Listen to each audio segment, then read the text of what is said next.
We are live. Welcome to episode 24 of the High Slot Podcast, brought to you by Hedge Better Technologies. I'm here today, as always, with the boys, Bob Deuce. How are we? Snipsky. Yes, sir.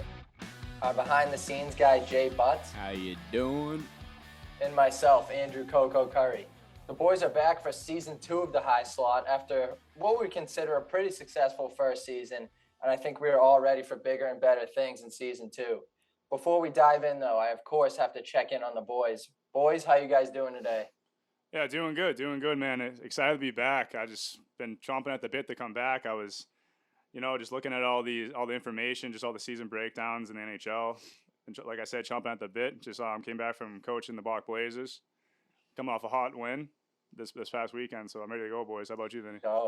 Yeah, it's great to be back. It was honestly quick summer. Boys laid off for a little bit. Obviously working though, and I'm excited to be here. Talk hockey with you boys. It's been a while. Hell yeah, definitely had a little extra pep in my step today at work, knowing that the boys are going to be back in the studio today recording. Oh yeah, I was doing my little write up earlier today. Yeah, lots to talk about today. Oh yeah, won't keep us from preventing that from too long. For the viewers, the creeps at home watching us on YouTube might be wondering why I'm at home. I'm on baby watch right now, man. It's tough. At any second now, I got my phone on me 24/7. I'm just ready to go at a moment's notice. Yeah, all the boys are ready to go. It's like the draft, dude. It's like the NHL draft. You don't know where you're going. Right? Yeah. I'm just waiting for my number to be called, basically. Yeah. I've felt pretty useless the past 9 months, not gonna lie. not much the guy can do. I already did my part. Yeah, but, you had your guy. Yeah, right. But I'm ready guy. I'm ready for the day to come and start to do some dad shit, start to get involved. So we'll keep you guys posted. It's any day. Due date's October 11th, but you gotta be ready at a moment's notice. Stay on your toes. Yeah, Coco, you gotta go. The boys got this. It's just like, yep, dip out. I might be out of here mid-episode. Yeah, boys, good luck. Just shuts the laptop. Gotta bring the camera with you in the emergency room. Oh yeah, I'm going live if that happens. Live on the high slot. 90 in the left lane on the highway, going live. Going to Stoughton, like you're going to Stoughton. Expired license all the way there. All right, the boys have a big episode for you all today. We're going to start with our first segment, Hockey Talk. We'll talk about some of the hottest topics around the world of hockey. Then we're going to do a full Eastern Conference season preview today, break down each team in the 2 divisions, the Atlantic and Metropolitan. And then we're going to finish with a new segment we have called Heat or Delete. You boys ready? Hell yeah, let's go. Ready to go. Let's go. Yeah, Ben ready. All right, before we dive in, we got a quick word from our sponsor. So we are here in the studio today thanks to our producer, Hedge Better Technologies. The Hedge Better sports betting platform is a revolutionary concept that creates a competitive advantage for every party involved in the sports betting process. They're putting the odds in your hands, cutting out the middleman, and empowering a future generation of sports bettors. The sports betting platform is coming soon in 2023, but if you want to get early access, be sure to go check them out over at www.hedgebetter.com. That's www.hedgebetter.com. And I'm sure you'll find out more information on that soon. I think the gambling's about ready to go, isn't it? I mean, the bill's passed. I don't know what they're waiting. Yeah, I think I've been hearing mixed things like on the radio. They're saying, it could be not the in person will be before the online. It's like hard to set up the app. I guess, I don't know. Don't ask me, but this is just what I'm hearing. Just typical politicians dragging their feet. Dragging their feet. Yeah, I guess this guy Lipschatz on 98.5 said, it's gonna be like soon, and then the politician said something about what he heard, like Lipschatz say on 95. He says, you're being misguided, blah blah blah, like all butthurt. But I mean, I hope not. Yeah, I mean, the bill was passed a month or so ago. I heard October was the original start date. I haven't heard much update since. Yeah, I think they're trying to hash out the little details. Like I know in other states, like they don't allow you to bet on like that state's college teams, but it's like no one's betting on fucking UMass football and BC football. They suck. Plus 50 and a half. BC Yeah, had like it's like- such a high praise going into the season. Imagine like hammering them and just Yo, blowing those games. BC in their first game against Rutgers was a 9-point favorite. Now they're going into FSU tomorrow or this weekend, and they're fucking plus 21.5. Yikes. They're a joke, dude. They had some big expectations heading into the year too, and they laid an egg. I guess they can't block for the quarterback. Quarterback's getting smoked. Yeah, he's getting his teeth kicked in. Yeah, from what I But heard. yeah, it's like they're trying to hash out the stupid details, and like at the end of the day, it's like who gives a shit? Like no one's got insider info on fucking UMass football. Yeah. Like, But like give it a break. from what I heard, if you in person bet, you're not gonna get taxed as harshly. But if you bet on the app and it's like over, I forget how much it is, but it's over for like $1,000, they're gonna charge you or like make you get a W-2 too. But it's like if you in person bet, it's like you can win up to like $5,000 and not get a W-2 for it. Which I'm like, yeah, I'm gonna go up to Encore on like a Sunday morning and bet on like put in a parlay or something. You know what I mean? A fat parlay. Right there, yeah. Catch me living there on the weekend. Yeah, Once right. That shit gets It's going. in Everett, so fuck it. Yeah. All right. Why don't we jump into some hockey talk? First, we're going to start out with a local team, new and upcoming team, the Quincy College Granite. They got their season opener next Friday up at UNH. Bob, what's the buzz in the locker room right now? The boys ready to roll or what? Yeah, the boys are excited, man. Not gonna lie, the first couple practices, a little bit of throw ups, a couple puke shows. Not gonna say who, but yeah, I mean, You know who you are. yeah, you know who you are. Yeah, everyone is getting their legs back under them, getting their hands ready. We've been going over systems this past week. I mean, I know it's gonna be our first season. People are gonna be looking past us in the schedule, but like the Detroit Lions say, when you get knocked down, you bite some ankles on the way back up, and I think that's how we're gonna be. Just North Quincy style like play, just get pucks in deep, one man high in the zone, and just try to just suffocate. You know what I mean? Just play hard nosed hockey. The boys are excited. Yeah, dude. Yeah, I can't imagine what the locker room's been like the past couple of weeks, but just from a coaching standpoint, just seeing the team kind of evolved in this short period of time's really been pretty cool to see from like those first couple practices, dudes yakking on the bench after a couple drills. Yeah. And then, now we finally got the systems going and, we're full steam ahead. I think, like you said, Bob, we're going to catch a lot of teams by surprise. They're going to roll in like, who the fuck's Quincy College, dude? We're going to pump these guys, and I don't think they're going to know what hit them. Yeah, so after the UNH, I'm not going to try to go up too far, but first game UNH, October 7th, and then for everyone here local, our first home opener is against Babson, October 14th at Quincy Youth Arena. So we could pack the barn for that one. Pack it. Yeah, you better be there or be square, dude. I don't know what else you got going on a Friday night, but nothing would be better than heading down to the Quincy Youth Arena barn and watching the Quincy College Granite in their home opener. Have a couple fresh new unis too. Have a couple pops and at Hofbrau, and then head down there. I know some people are gonna be doing that. So. Oh yeah, over here. Join the party. Hit up the McPhersons. Yeah, dude. I gotta tell Bailey, I'm like, if the kid's not out by then, she's holding it in because I ain't missing that one. No one's gonna miss that one. No way. But yeah, Granite are ready to roll next Friday, season opener, and then a week from that Friday, the 14th, home opener, Quincy Youth Arena. Be there. All right, moving on to some NHL talk. So recent reports have said that the NHL salary cap could increase an estimated $10 million by the 2025-2026 season. What's your boys' thoughts on that? I mean, if it's gonna help out like most of the teams, obviously, like so be it. What is that gonna like affect like the buzz for like like they're saying like the Lightning like just like absolutely smoked over the cap and won a Stanley Cup? Do you think that's even gonna help that? I'm not really a big math guy, so. I mean, like they were $10 million off over the cap when Kucherov. Yeah. So yeah, they'll be able to pay guys like that. Probably it's more due to probably the ESPN contract they're getting now, that they're getting more viewers. Like not like NBC where they were like pretty much hidden, put off the map, like kind of like golf is. Like golf has like they're on random whatever. But yeah, I think it has to do with the ESPN deal. Plus, like they're on ESPN Plus, getting like 1,000 games. You can watch any game there on ESPN Plus. Yeah, I don't think it's gonna affect like teams individually necessarily. I think it's gonna be more just the players. They're just gonna be getting more money, deservingly so. I mean, hockey is by far the least paid sport out of the professional And sports. it's They super make barbaric. Austin yeah, and Matthews is about to get the bag. oh yeah, the guys due up for free agency in that 2025 season are some big names. Matthews is one of them. A couple others I can't remember Pasta? off the top of my head. Pasta's Yeah, after but dude, this year. Yeah. Oh, yeah, but they're gonna get paid, a good chunk, and I think it's just deservingly so. Like Snipsky said, they're on ESPN now. The exposure for the game's been growing. A lot of these guys, McDavid, McKinnon, Matthews, been growing the hell out of the game. It's definitely grown in But like popularity. the other thing you got to think about too, like with the money everyone getting paid.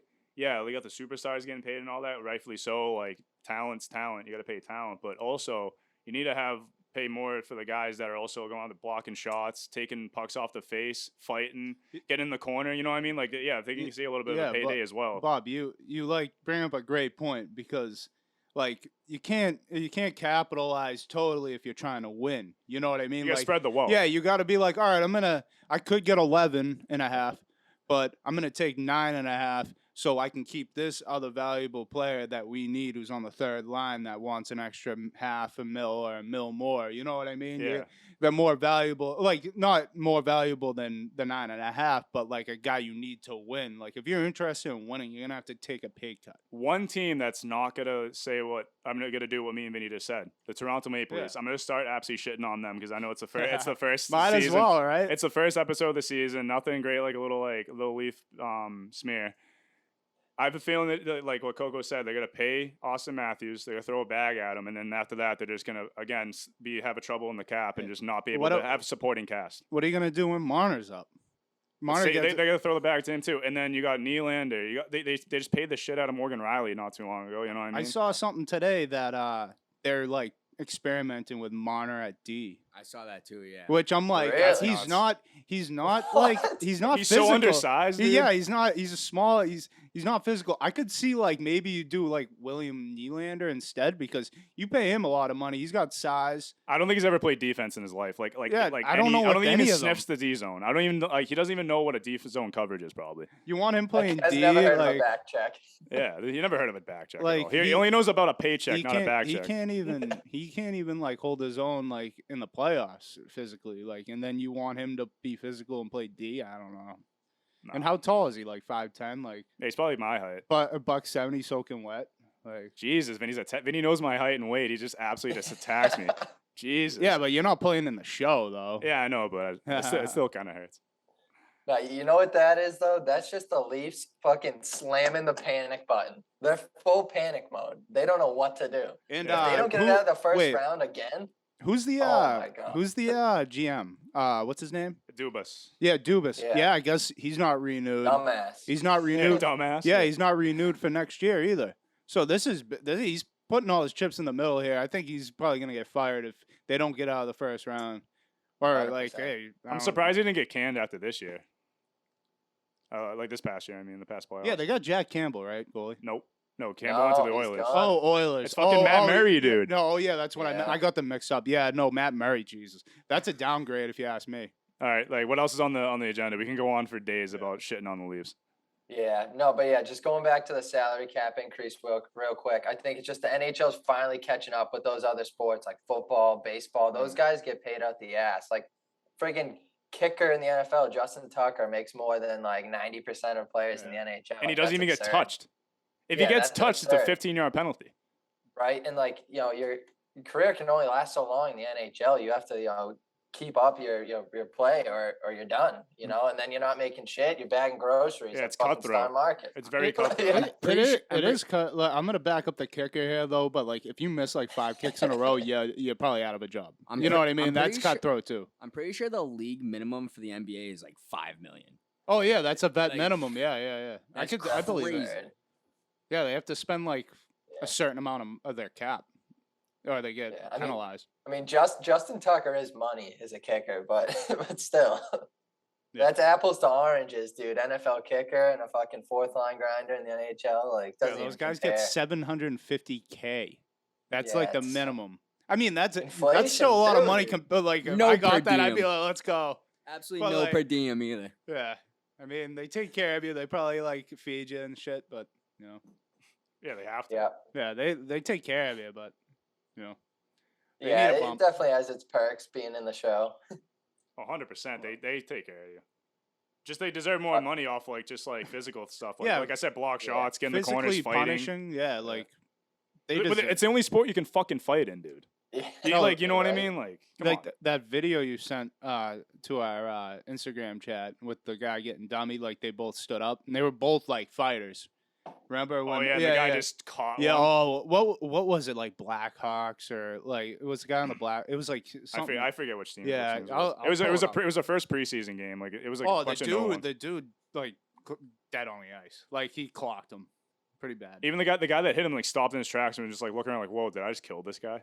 Yeah, I mean, like those guys know what they're doing. They know what, like they probably fight. Both of them are fighters. Obviously, they're both like 6'5", out there, ogres, clocking each other. Yeah, those are some boys I wouldn't want to run into in a dark alley. That's for sure. Fuck no. All right, we got one more thing on the agenda, and then we'll dive into our Eastern Conference preview. So we've talked about a similar topic like this on last year's podcast with Russia and the Ukraine shit. But the Czech government is telling the NHL not to bring their Russian players over to Prague, which is pretty controversial, as Nashville and San Jose are set to open the regular season there on October 7th and 8th in Prague. And the Avs and Blue Jackets are also set to travel to Finland in early November. So, this is pretty controversial. Teams not going to be able to bring their Russian players, or they do, and then piss off these countries. What's your boys' thoughts? You got to leave the players out of this political bullshit, in my Yeah. opinion. Whatever like Russia's doing, like it's their government and their military, and the guy upstairs calling the shots. Like all the Russian guys in the NHL, dude, like all of them want it out. Like all of them are trying to get out of Russia, out of like the whole entire situation, Yeah. and they're trying to make a better life over here in America, playing pro hockey and making millions of dollars to do it. I think like Czech, whatever you said, Finland's doing the same shit too, or is it just Czech? So Prague came out and said to the NHL, don't bring your Russian players over here. But many of the European Union countries, which are most of Europe, they've stopped issuing visas to Russian nationals, like following last February's invasion. So yeah, basically a lot of these countries in Europe are no Russians allowed right now. So I mean, the NHL set to play over there. This is tough. Dude, I mean, like, it's so close to home for them though, because obviously it's like such a different world to us. But like all those European countries are very close to what's going on right now. But at the same time, dude, like, don't hold it against the players. Like they have no ill intent. They're just trying to score goals and win some hockey games. You know what I mean? But I mean, call me an idiot. Yeah. That's just my stance on it. How about you, Vinny? I mean, obviously, I agree. I think they probably should stay out of there. But if it's such a big deal and like, who do we even know who the players are that aren't gonna make the trip, or are they like like any first, second liner, maybe first, second? D? No, I saw it. Nashville and San Jose only have like a Russian player or two each, and then they're okay. no name guys. But Yeah, but regardless, still. you can't hold Yeah. someone from, because like what if that Russian player, maybe he's a nobody, but he's trying to crack the lineup and trying to make a name for himself. You can't you're taking an opportunity away from a guy that can solidify as one to like top 6D or a top 9 forward. You know what I mean? Exactly, like you can't be fucking doing that. You're punishing a lone soul that hasn't done anything wrong in his life just because he's Russian and has a certain nationality. Right, yeah, and then what if this is Minnesota with Kaprizov or fucking Ovechkin, Jesus. And with the Caps, like this would be a way bigger Kucherov, story. yeah. Yeah, it's just But you can't be doing that, man. Like I mean, if they really they could definitely pull out if they wanted to, but I'm sure there's a lot of money involved, and I mean, it's a tough situation. they probably have had that plan for years though. They get NHL games over there, so. They've had it. Yeah, they they definitely have, had it yeah. before Russia Yeah. did all that. yeah, I'm sure it's been in the works. Again, it's just trying to grow the popularity of the NHL, get some exposure. Like NFL does it. They're playing in London this week. They do shit like that all the time. Bob, I agree 100%. Leave the players out of it. Whether they speak upon it openly or don't, I still don't think it matters. Like, this is their job. and you're preventing them from doing their job at the end of the day. They got families to the messed feed, up like, part. you know what I mean? Like, you can't just, like, like, they like, a lot of people rely on them playing. Like, they're relying on themselves, obviously. They want to make a living for themselves, but you never know. They might have a family that's banking on them making the money, or, like, even getting a spot on a certain team that earn a bit better salary. So Wait, so this is a regular season it's game, bigger. It's right? bigger than that. It's This regular is season, the NHL right? season opener. Yeah, It's the regular first season. game So of the these guys NHL already season. made the team, though. They're gonna get paid. I'm assuming, Yeah. So I mean, if it was preseason or something, that might be worse, because those guys Yeah, are actually trying to could make be, the yeah. squad, I guess. But Yeah, this is the first game in the NHL season. yeah, And some guys might not be able to play. yeah, it It's- sucks. Can't be starting off with some political bullshit. Just everyone set that shit aside. It's sports. Just go play a sport. yeah. Like, just whatever. Keep sports out of that shit. All right, why don't we dive into our Eastern Conference preview today? We're going to start with the Metropolitan Division. We're going to start from the bottom and work our way up. So last year, the Philadelphia Flyers, they finished dead last in this division last year with a lowly 61 points. They had a pretty quiet offseason. They added Tony DeAngelo, that rat, but they lost Keith Yandel to retirement. Oscar Lindbaum was bought out, and they lost Martin Jones. I mean, it can't get much worse for Philly, can it? I mean, they got Torts. I guess, like, that Yeah. made a little, like, I mean, I think Torts is gonna, like, help them out, because it's like a military lifestyle pretty much. Like, you already bag skated him. There was that stuff on, like, Instagram and Twitter of him just bag skating. One guy was, like, laying down on the ice, like, trying to, like, not to die. That was But, hilarious. like, the projected lineup here, like, I mean, like, their forward core isn't terrible. The projected first line is JVR, James Van Riemsdyk, Kevin Hayes, and Cam Atkinson. Owen Tippett's a good forward. Konechny's trying to bounce back off a good year. I mean, off a whatever year he had last year. I mean, like, their forward core is kind of, like, iffy, but, like, their D core, like, definitely, like, was kind of eye opening when I saw it. They got Provorov and DeAngelo in the first D pair, which is a pretty solid D pair in my opinion. Not bad, Travis yeah. Sanheim's a pretty well-known defenseman. I like him a lot. Ristolainen is his counterpart on the right side, and then Cam York. Everyone, listen He's right gonna be a now. Cam stud. York's gonna have a great year this year. I think he's gonna. It's gonna be. He still needs to develop. He's still a young guy.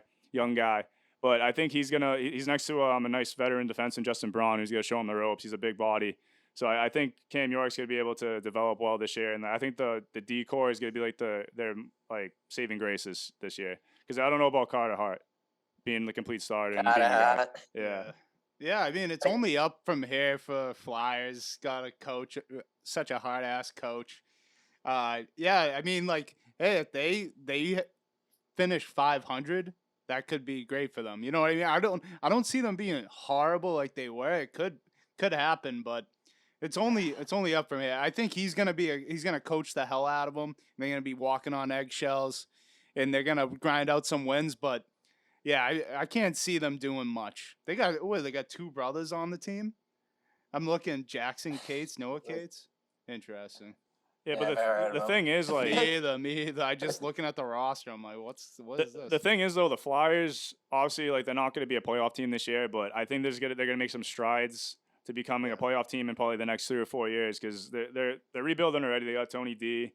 They have a lot of, like, notable forwards that are still, like, kind of progressing. Joel Farabee is out of upper body. Ryan Ellis, like, don't know if he's going to play again. He's, like, it sucks because he's a really good defenseman. He's Yeah, really that was bad back loss. issues or whatever. Yeah.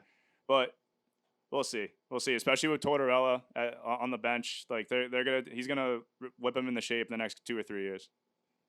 Yeah. But before I give my take on the Flyers, Bob, is Cam York early Calder watch?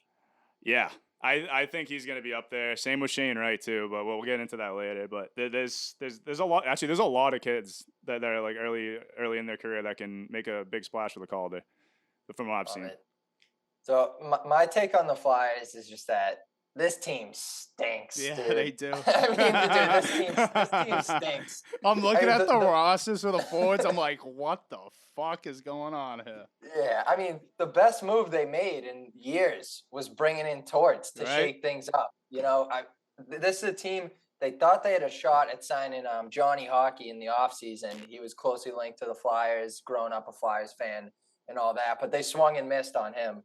They bought out Oscar Lindbaum, who was a cancer survivor and a fan favorite in Philly. I mean, That's a dirtbag wasn't move by bad the either, though. organization. Yeah, he's No, not he bad. wasn't. Yeah, he's solid. I mean, he was a top prospect, got cancer, beat it, came back, played last year for a shit team. I mean, you can't expect him to do much. And then they buy him out, which I don't know, it Weird. doesn't make sense to me. He's a fan favorite. That's just a dirtbag move. I think this team probably finishes last in this division again. They're a few years away from being a competitive team, in my opinion. Yeah, I Yeah. agree. I agree. There's definitely They- going to be a couple of years. They with Torts behind the bench, they gotta be more of a disciplined team or something. Like something's they're not gonna look like shitheads like they did last year. They're going to be like just blocking shots, dude. Yeah. Like that's all they're be doing. They're going to be like just playing straight defense, blocking shots, like everything. Like Because there's no one on this roster that you're like, oh, superstars. Like you know what I mean? Maybe Ivan Provorov easy, pretty yeah. soon. Cam But, Atkinson. yeah, Cam. He was an all-star. Yeah, but Yeah. he's getting up there. You know what I mean? He's like 32. You know, he's Owen Tippett's really good too. he's decent. He's decent. He's almost out of his prime. That's the thing, though. You know, like Farabee, yes, like I could see him making a jump, but Yeah, but he needs to get healthy. But yeah, that's the whole thing. I mean, it's just their forwards look like crap. Dude, their third line is bad. Nick Delorier, Tanner Lashinsky, whoever that is, and Zach McEwen. Like, you know what I mean? Like, what's that third line? Yeah. Fourth line. Sorry, fourth line. I don't think it can get much worse compared to last year, but yeah, it's just tough. Not much talent on that team. I'll ask you guys this for every team, but I think we'll all be in agreement here. Playoff team or no? No. Yeah, no shot. Give no it 2 or shot. 3 years, they'll like be like a wild card. Like, Yeah. or, like you know what I mean? Like maybe they'll. Yeah. Maybe not. Maybe not. Maybe they'll. Not this year, but maybe after this year, they could be looking like the Flyers did last year. I mean, no, the Wings looked last year. Wings. Yeah, had some promise. Yeah, like have promised miss the playoffs, but then make it the next year. Yeah. All right, moving on. The New Jersey Devils, they finished 7th in the division last year. Not much better than the Flyers. They only had 63 points. I'll give them the benefit of the doubt, though. They had a lot of guys injured all season long. They really had the injury bug, couldn't catch a break. The Jersey boys were busy this offseason. They acquired Eric Holla, Andre Palat, John Marino, Simon Nemec, Brendan Smith, and Vitek Vanacek. They did lose a few guys, including Pavel Zacha, Ty Smith, and PK Subban. What's your boys' thoughts on the Devils? Contender or pretender? Contender. I think they're gonna be able to contend this year. Maybe pushing a wild card. Maybe even just like getting in and having a good seed because projected first line is Andre Palat, Nico Hischier, and Jesper Bratt. That's a pretty fast Not line. bad. That's a good line. And Jack Hughes center in the second line with Dawson Mercer and Sharangovich. Good. And then I think Eric Holler is going to be an exceptional third line center for them. With Thomas Tatar and Alexander Holtz, that's a veteran third line. Because Eric Holler had a pretty decent year with the Bruins last year. I don't know why they got rid of him. High slot Holla. High slot Hall. High slot Holler. And yeah. third line, I think they're a little young. They got Nathan Bastian on the right wing, Boquist on the left, Michael McLeod, and then they got John Marino from the Pens. Love him. Like Brendan Smith together on D there. Yeah. Ryan Graves, Dougie Hamilton, Damon Severson, and Mackenzie Blackwood mine in the crease with Vanacek backing up. So I think like to me like that roster there has promise to be a contender. If anything, maybe wild card, crack a playoff spot in my opinion. Yeah, I mean, I think they're gonna make the playoffs. Probably, I'm not loving their decor from what I'm seeing here. Yeah, the but decor is a little lacking. Sucks. But, yeah. In my opinion, they only have Saracen, and I'm not even a big fan of Dougie Hamilton, to be honest. Ryan Graves, good. He's a good stay-at-home, tough guy, defenseman. They got it all up on the forwards. Like, yeah, like. They got Jack Hughes, obviously. Hall is probably pretty good, like scrappy forward to have. He can play both center and wing. Jesper Bratt, obviously the captain, Hischier.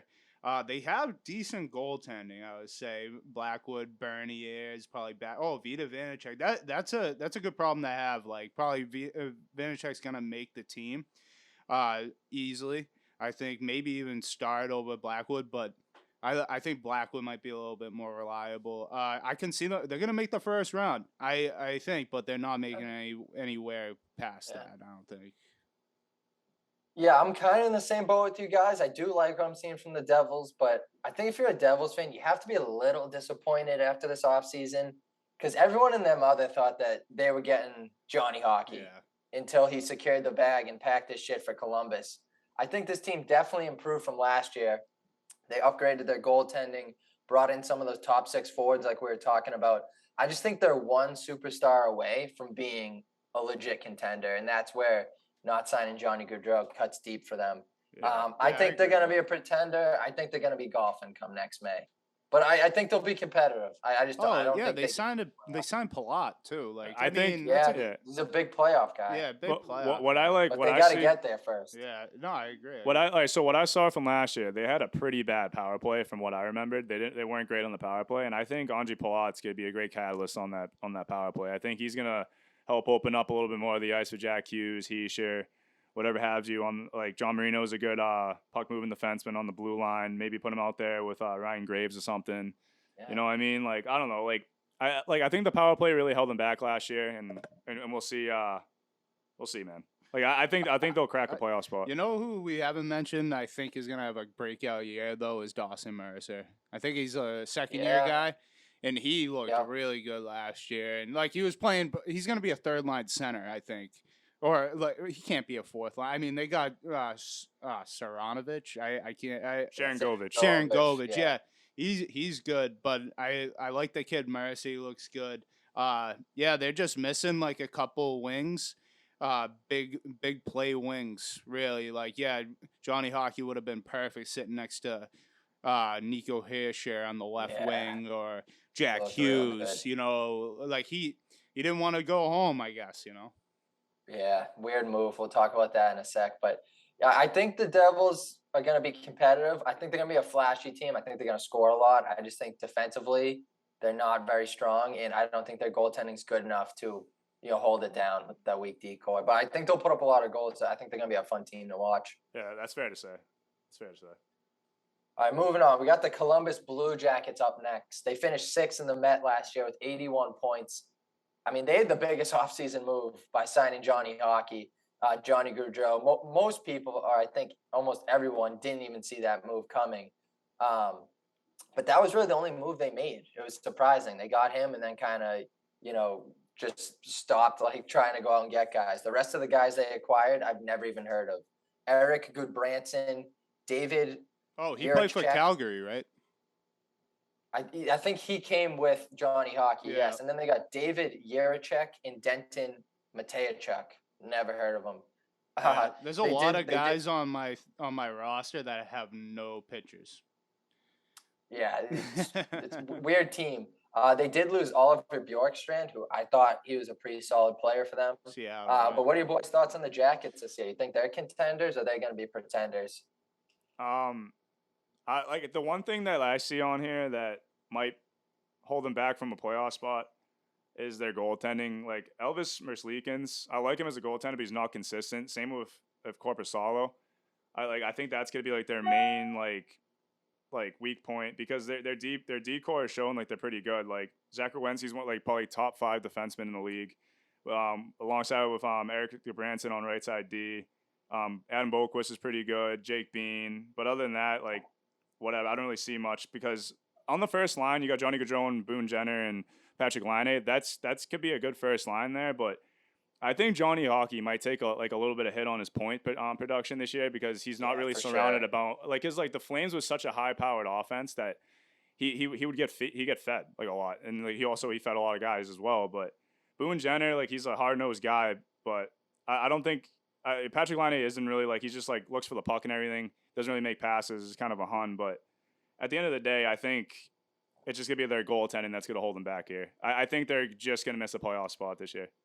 They're gonna make a push. They're not gonna make it. It's gonna be close. Looking at this roster, it is kind of a nuts move for Gaudreau not going to New Jersey, but like Boone Jenner's the number 1 center, right? Yeah. So he'll be playing wing. What is he gonna play? Right wing. Laine. Laine's on the right. He's gonna play. No, Laine. He says is a left wing. On here it says I got Johnny Gaudreau left wing. And Oh, okay. yeah. I mean, as long like it's all about the line A1T, you know, like wherever you can open up, I would say. That's mostly on the power play. Yeah. Well, I mean, you want the guy like you be on the right side, and you're like, all right, like, but I think they're both lefties. Anyway, like I love their forward core. Like they got Jack Roslovic. Yeah, I love Jack Roslovic. Yeah, he's gonna be nasty. good. Cole Sillinger, his dad used to play in the league. Very good. Jacob Voracek, he's a like an older like veteran guy they can rely on for points. Corrali used to be a B. He's gonna be like a fourth line center. I don't even know what the deal is. He's projected fourth line center. Yeah. And you know who's a sleeper? Like I think is gonna be like what I said with the Calder Trophy. I think Kent Johnson. He's gonna have a huge year. I think this year. Big rookie. I love Kent Johnson. He's nasty. I'm gonna say it now. He's gonna win the Calder. I think.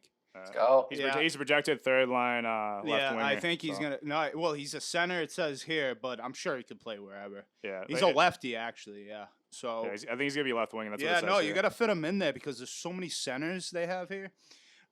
Boone Jenner, Kent Johnson, Corral. He's gonna play fourth line center probably, and Nyquist too. Nyquist is a sniper, and they say he's a center. He's gonna probably play. They have so many lefties on this team. It's like you're gonna have to throw one on the right wing, you know. But their defense, nothing to write home about. And Korpisalo Merzlikin's a good one too, but they're both backups, I think. Yeah, they're just not consistent. I agree with that. Yeah, I agree. I think they're both glorified backups, and you know, you could ride one of them for a good amount of time, and then they'll start to fade off, and then you put the other guy in. I don't know. That system usually But what doesn't Bob work. said earlier about Werenski being a top 5 defenseman, I'm capping on that. Sorry, Bob. I mean, he plays like 30 minutes a game. I think he's top Well, 5. he has to because his defense stinks. I think he's pretty solid.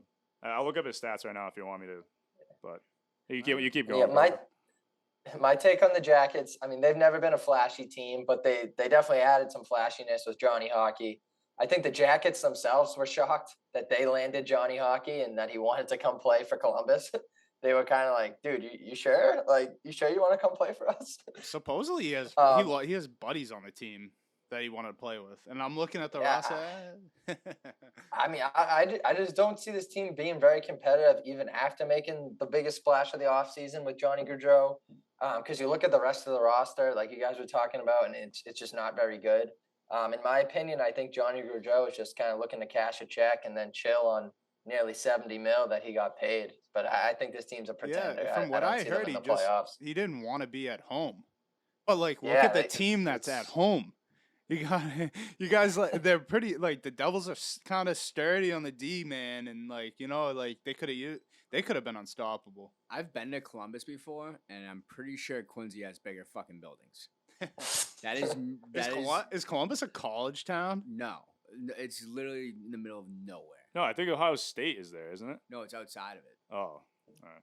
Yeah, a weird move. It's like, oh, I'm gonna go from Calgary, which is probably like the same as Columbus.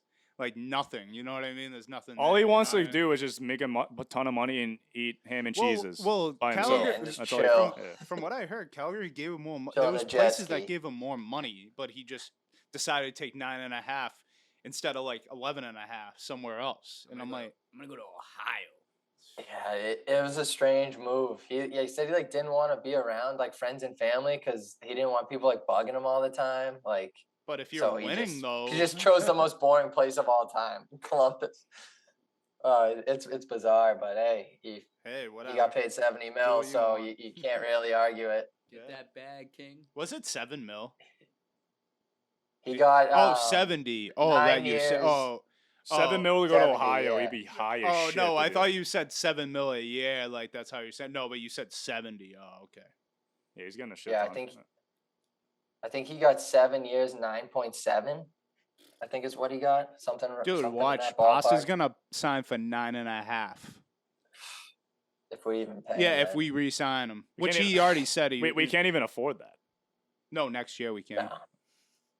After this. Oh, we'll talk about some of the moves the Bees made to potentially keep Pasta around. But moving on in this division, you got the New York Islanders. They finished 5th in the division last year, missed out on the playoffs.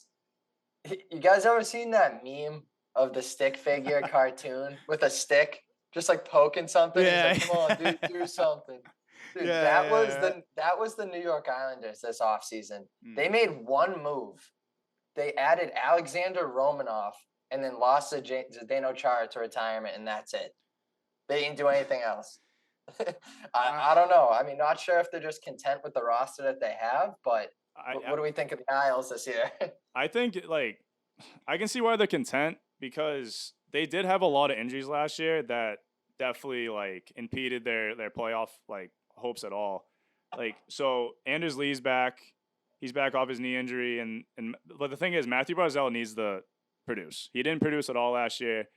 They got a new coach. What's his name? It's they got that new coach. Oh, didn't Lane they? Lambert. Yeah, Lane Lambert. they elevated like the assistant, right? Yeah. Yeah. So Lane Lambert, I've heard like he's a pretty good coach. Like he's a real likable guy. Like and that's why like all the players liked him and everything. So maybe you'll get a different look. Like maybe like he'll let him play more because under Trotz they were just like mostly just playing defensive sounded games. Stay at home. Yeah. So maybe he'll give him a little bit more freedom to be more creative with the puck. That's like Matthew Barzal. Whalen. Anthony Beauvillier, like he's the same thing. Like Kiefer Bellows, they have a lot of good playmakers on here. And their decor, if they're healthy, like that's the one thing that screwed them last year is Ryan Pulak was out pretty much the whole year, and that's Adam Pellick's guy. Like them two are the first pair, and they're really work well together. Noah Dobson's a great defenseman. He's gonna be with probably Alexander Romanoff. Scott Mayfield's a good defenseman. Who they got in net? Ilya Sorokin. And then their backup Semyon Varlamov. Yeah, So like that. dude, on paper, if they stay healthy, they're going to be a second round team. They're looking at a second round bid. You know, in my opinion, like they can go deep with this roster. They got Zach. Their fourth line is Zach Parise, Casey Kazikas, and Cal Clutterbuck. That is a hell of a fourth line. They'll go out there and punch you in the mouth and put the puck in the net. Yeah. So that's how I look at it. I look at this roster and I love the roster. Like just looking at it, Josh Bailey, Matthew Barzal, Anthony Bellovo, Casey Cizikas, Cal Clutterbuck, William Defoe, or what I can't. I don't know how to say it now, but he's. That's the actor for the Green Goblin. William Defoe. No, Dufour. Dude, I knew that name was. Yeah, no, it's Du. Yeah, you got me. William Dufour. That's how you say it, I guess. I actually heard of him. He's a good player. Ross Johnson, Anders Lee, Matt Martin, Brock. Like this roster is good. The only thing I have a beef with is keeping Zach Parise a retirement home out here. Like, I don't think you need him. And like Paul Mary, he's definitely like not as old as Parise, but he plays like it. Also, you know who it might be their best player this year other than Barzal is probably Oliver Wahlstrom. Yeah, he is nasty. He's projected first line with. He is nasty. He's projected first line with Barzal. Yeah. So it goes Wahlstrom right on the right side, Barzal center, and Anders Lee on the left. Gonna be dirty. I think he's gonna have a huge year. Don't they still have Andy Green? That guy's like 40. No, he retired. Did he retire? Defense. Did he? I'm pretty sure he retired. Defense, right? I was gonna say they are legit retirement. I love their defense too. Like I'm looking at like Romanov was a good ad. I think like he was just on a shit Canadians team, and he was on the Canadians team in the bubble that went to the cup. Robin Salo, Mayfield, Pellick, Ledoux's good. He's a guy. He was on the Kings last year or the year before. Dobson. I think they're gonna bounce back. They got Sebastian Aho, the defenseman. So I like the team. They're gonna bounce back this year. I like it. Yeah. You guys made some good points. Yeah, I just look at it. They lost a prolific coach in Barry Trotz, and then basically didn't do jack shit in the offseason. And they were middle of the pack last year. Yeah, they had some injuries, but I don't know. To me, it looks like they're content with just being a middle of the pack team. But I mean, this was a team that was in the Eastern Conference Finals a couple of years ago, so I could be dead wrong on this one. I've been hating on this division so far. I just think some of these teams stink. I like the top half of this division a lot better, but I don't have much else to say about the Isles except I think they're pretenders. I don't see them getting back in the Maybe playoffs. what's his name? Trotsy lost the room. Maybe they Yeah, just tuned him could. out. But like with all these players, like these two Russian goalies, like they should be good. You know, like the Russian goalies have a good track record. Varlamov, Sorokin. I think Sorokin should start because Varlamov's old as Yeah, dirt. Sorokin's good. But you know, we'll see. Yeah. All right, moving on. Next, we got the Washington Capitals. They finished 4th place in this division last year and snuck in as a wild card, but lost first round to the Florida Panthers.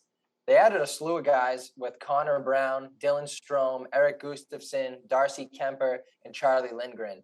Some key departures from the team were Michael Kempney, Justin Schultz, Ilya Samsonov, and Vitek Vanacek. Where do we see Ovi and the boys finishing this year? There's no reason for me to not see them in the playoffs. Like they're the Capitals. Like you got Ovechkin probably got to put up like a 50 burger, like he usually does. Oh, yeah. Evgeny Kuznetsov is an unbelievable player.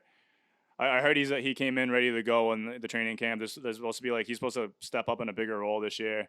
But the only thing, man, like the Eagle, they're kind of like the Bruins in a sense when it comes to starting the year. Like they have to have like guys step up and try to have a big banged up. Yeah, because they got Nicholas Backstrom hip, Tom Wilson has a knee injury, and Carl Hagelin lower body. So you got Backstrom, you got he's a disher. He's the one that's gonna be setting up most guys. Tom Wilson, that's the grit there, and then Carl Hagelin is probably the fastest guy on the ice every single time. Yeah. So it says lower body and eye. Jesus Christ, what happened to his eye? Hagelin? Yeah. So, but I mean, other than that, like you got like you said, Dylan Strome. Like he's kind of a suitcase, but he has good offensive production if he's around the right guys. It says he's supposed to be with Anthony Mantha. Connor McMichael's a good young player. He had a good year last year as a rookie. Connor Sherry, like local hometown boy there. Garnet Hathaway's an absolute rat to play against. He is. He He's a sucks guy to you play want. against. He's a fucking rat. He's a guy you want on your team. And their decor is looking pretty solid usually. Like they got Orlov, Carlson, Nick Jensen, Trevor Van Riemsdyk. He looked good the other night. I saw him play. But the thing is, obviously Darcy Kemper. He's a Stanley Cup winner, but he wasn't a reason for them to really win that Stanley Cup last year for the Avalanche. I'm not really sold on the Darcy Kemper fucking like, oh yeah, blah blah blah. I think he's still like kind of like, I mean, yeah, he won a Stanley Cup. Don't get me wrong, but we'll see. Like because there's no 1-2 punch here. They got Darcy Kemper and this guy named Charlie Lindgren. I don't know like who that is, but if Kemper doesn't up to par, they might played like 30 games. Yeah, exactly. Yeah. I like the Connor Brown edition. He actually produced over in Ottawa. Oh, that's who it is? Okay, yeah, the Ottawa. Yeah, I was looking at Connor Brown. Like, Connor Brown's a good player. I like the ad, but it's not the ad they needed. Like their defense is slim. They got 2, 4, 6. They got 8 defensemen on their roster. That's not enough. Someone's gonna get hurt. That's why I think the Justin Schultz departure is gonna be big. Because he's a big defenseman. They have who's this? Gabriel Carlson. He's 6'5", 195. He's their biggest defenseman. Moose. Can the kid even play? Martin Fairvey or whatever. I don't know. Never heard of him. Eric Gustafson, heard of him. Not don't know if he's serviceable. Matt Irwin, Nick Jensen, like Orlov, Riemsdyk, they can play, but can like one of those guys get hurt, you're screwed. Then Darcy Kemper, like you have this guy Charlie Lindgren probably should be in the AHL. You know, like Kemper looked real shaky in the playoff, or like the Stanley Cup playoffs. Like, can the guy like actually put a mediocre middle of the road team over the top with his goaltending? But their offense looks great. Like I look at like good on paper here. Like Ovi's gonna put up 50 easy, like Bob said. Like they're Mantha, like they got Kuznetsov, Backstrom's Ovi's right hand man. TJ Yoshi's projected third line. That's deep. Yeah, they got depth. Yeah, no, but like when the puck gets in deep, can the defense really work? Like, can they work? Are they gonna be short? You know what I mean? They're gonna be short-handed. They're gonna be gassed. They should have brought back Schultz, man. I don't know. Looks real slim defense for them. All right, what do you think? Yeah, I mean, yeah, Kemper. He definitely wasn't the main reason that the Avs won the cup last year, but I mean, he held his own. I mean, say what you want about him. I think he's a big upgrade though from what the Caps had last year in net with Samsonov and Vanacek. I think Kemper's definitely a good addition. Stanley Cup winning goaltender. Other than that, they were pretty quiet. I just think the Caps are going to be a gritty team. I think that's going to be their MO is just grind it out, get under your skin, beat the shit out of you night in, night out. Tom Wilson out there just being an absolute bully. Ovi, he's going to be posting up on the half wall, just ripping, one-time clappers every chance he gets. So I think this team will be fine.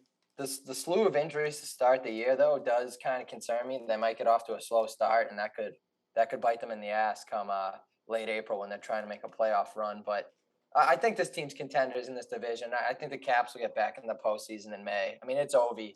He's always hungry for another cup. Yeah, I agree. It's just like they might be a little slow out of the gate, but like you can't count them out because when they finally get those 3 players back, like full bore, I don't see them missing the playoffs.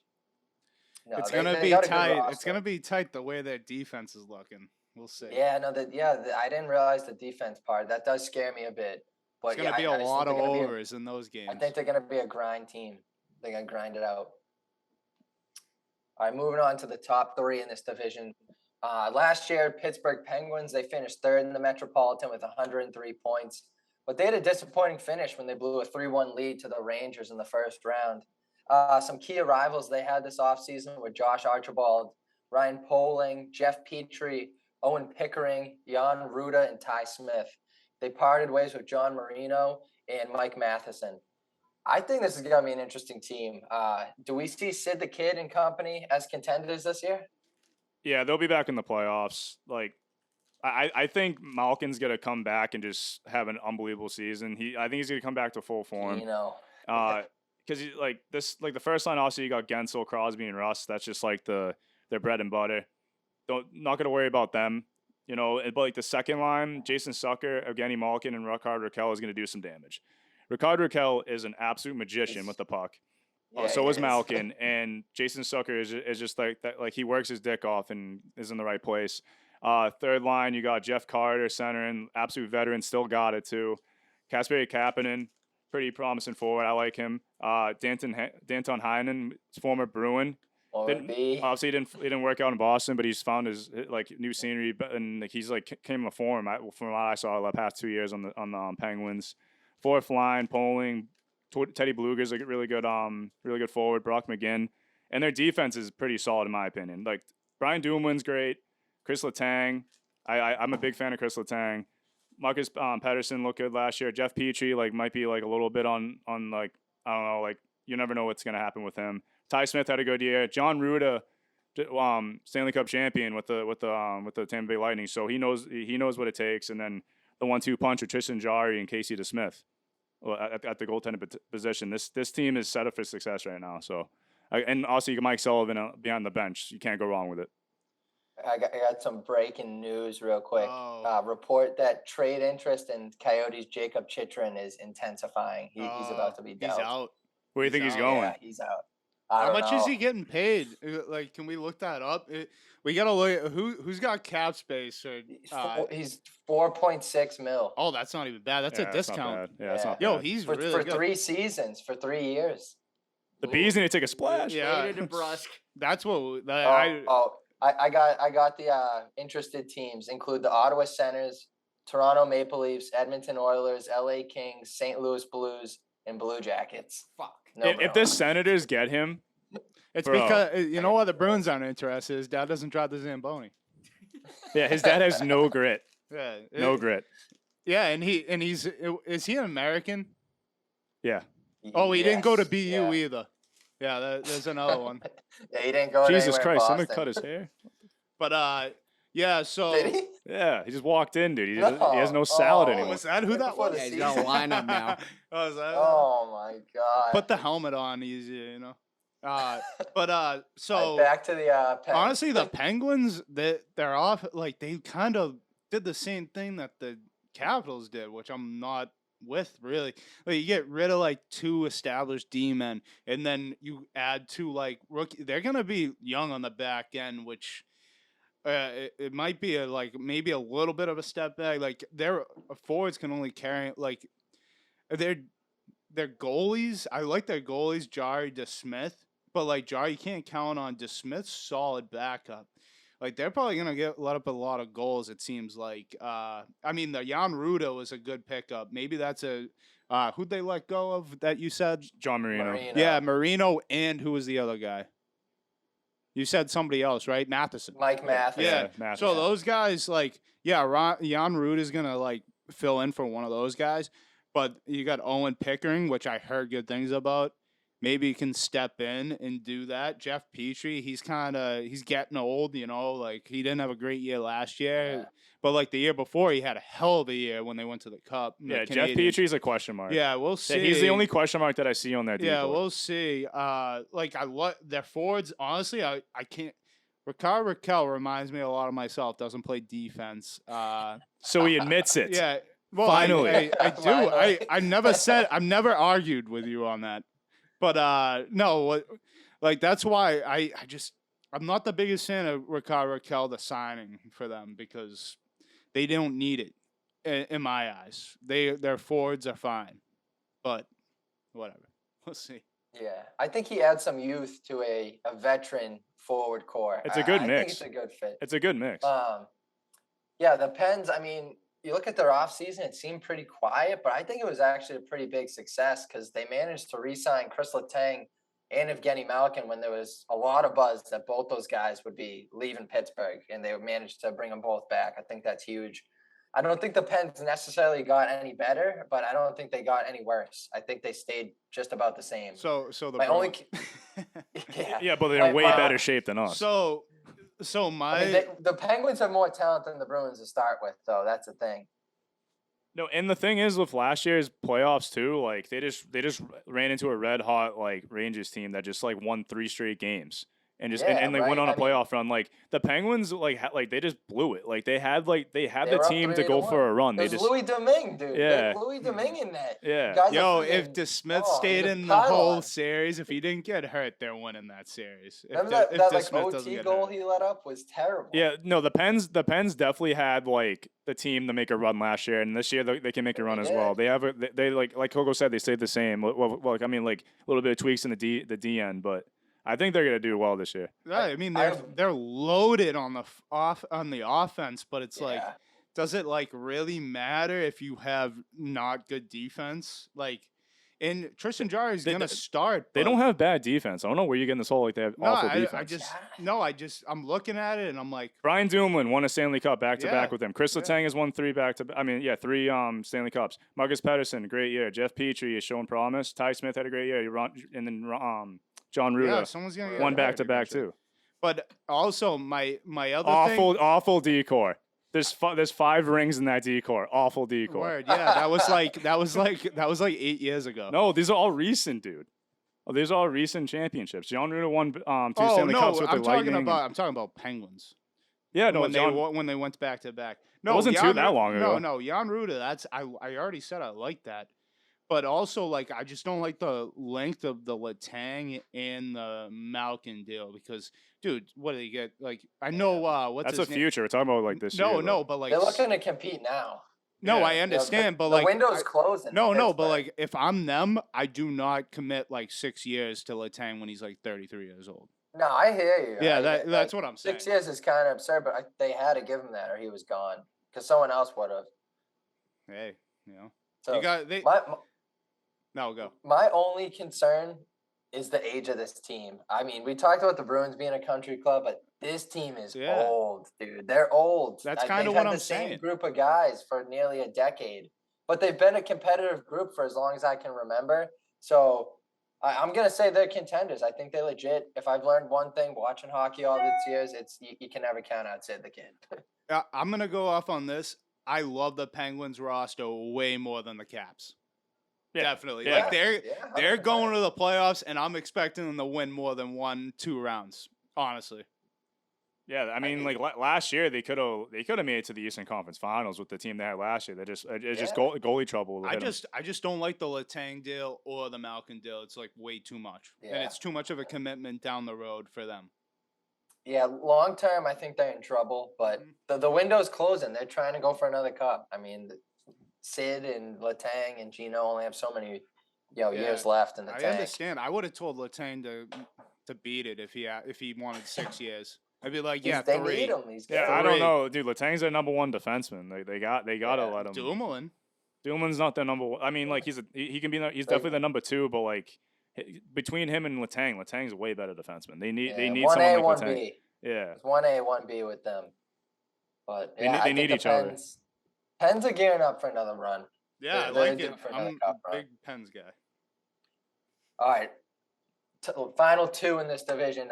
We got the New York Rangers. They finished second in the division last year. And I think that they were the Cinderella story of the postseason. They won their first 2 series in 7 games, beating the Penguins and Canes in come from behind fashion. Shout out Kim K. But they met their match with the Tampa Bay Lightning in the Eastern Conference Finals. This offseason, they added Vinny Trocheck, Ryan Carpenter, and Yaroslav Halak. They parted ways, though, with Andrew Kopp, Ryan Strome, Frank Vetrano, Niels Lundqvist, Justin Braun, Patrick Nemeth, and Alexander Gorgiev. Are the Rangers still legit or no? Yeah, they're gonna be a wagon. I think they're gonna take such a farther step than everyone thinks they're gonna do. Like their first line, you got Kreider, Zibanejad, Lafreniere. They broke up the kid line, I think, projected. But it's like because they got Sammy Bly back. He was a big part of the team last year until that scumbag hit. But yeah, like even their Sluban? Yeah, Sluban. Thank God he retired. Oh, no more no more fucking Slewfoots. So the fourth line, you got Barclay Gaudreau, Ryan Carpenter, and Ryan Reeves. They have a pretty deep fourth line. Third line, Sammy Bly, Philip Heidel, and Kravtsov. Kravtsov hasn't really shown that much promise. Like he got drafted a couple of years ago. He still haven't came to form yet. But second line, Panarin, Trocheck, Kakko. That has a lot of good potential because Kakko had a really good playoff. Whatever, hopefully he can feed off of that. And obviously their D-core is just pretty solid. You got Lindgren, Foxy, Keandre Miller. I'm a big Keandre Miller guy. Captain Jacob Trouba is the number 4 guy. Zach Jones, Braden Schneider. That's their 5 and 6 defensemen aren't too great, but the top 4 are immaculate defensemen. And obviously you got Shetsy back there. And that's an awesome team, very deep team, and I like the Trocheck pickup as well. I think he's gonna bring some grit to there, and it's gonna bring him over the hump.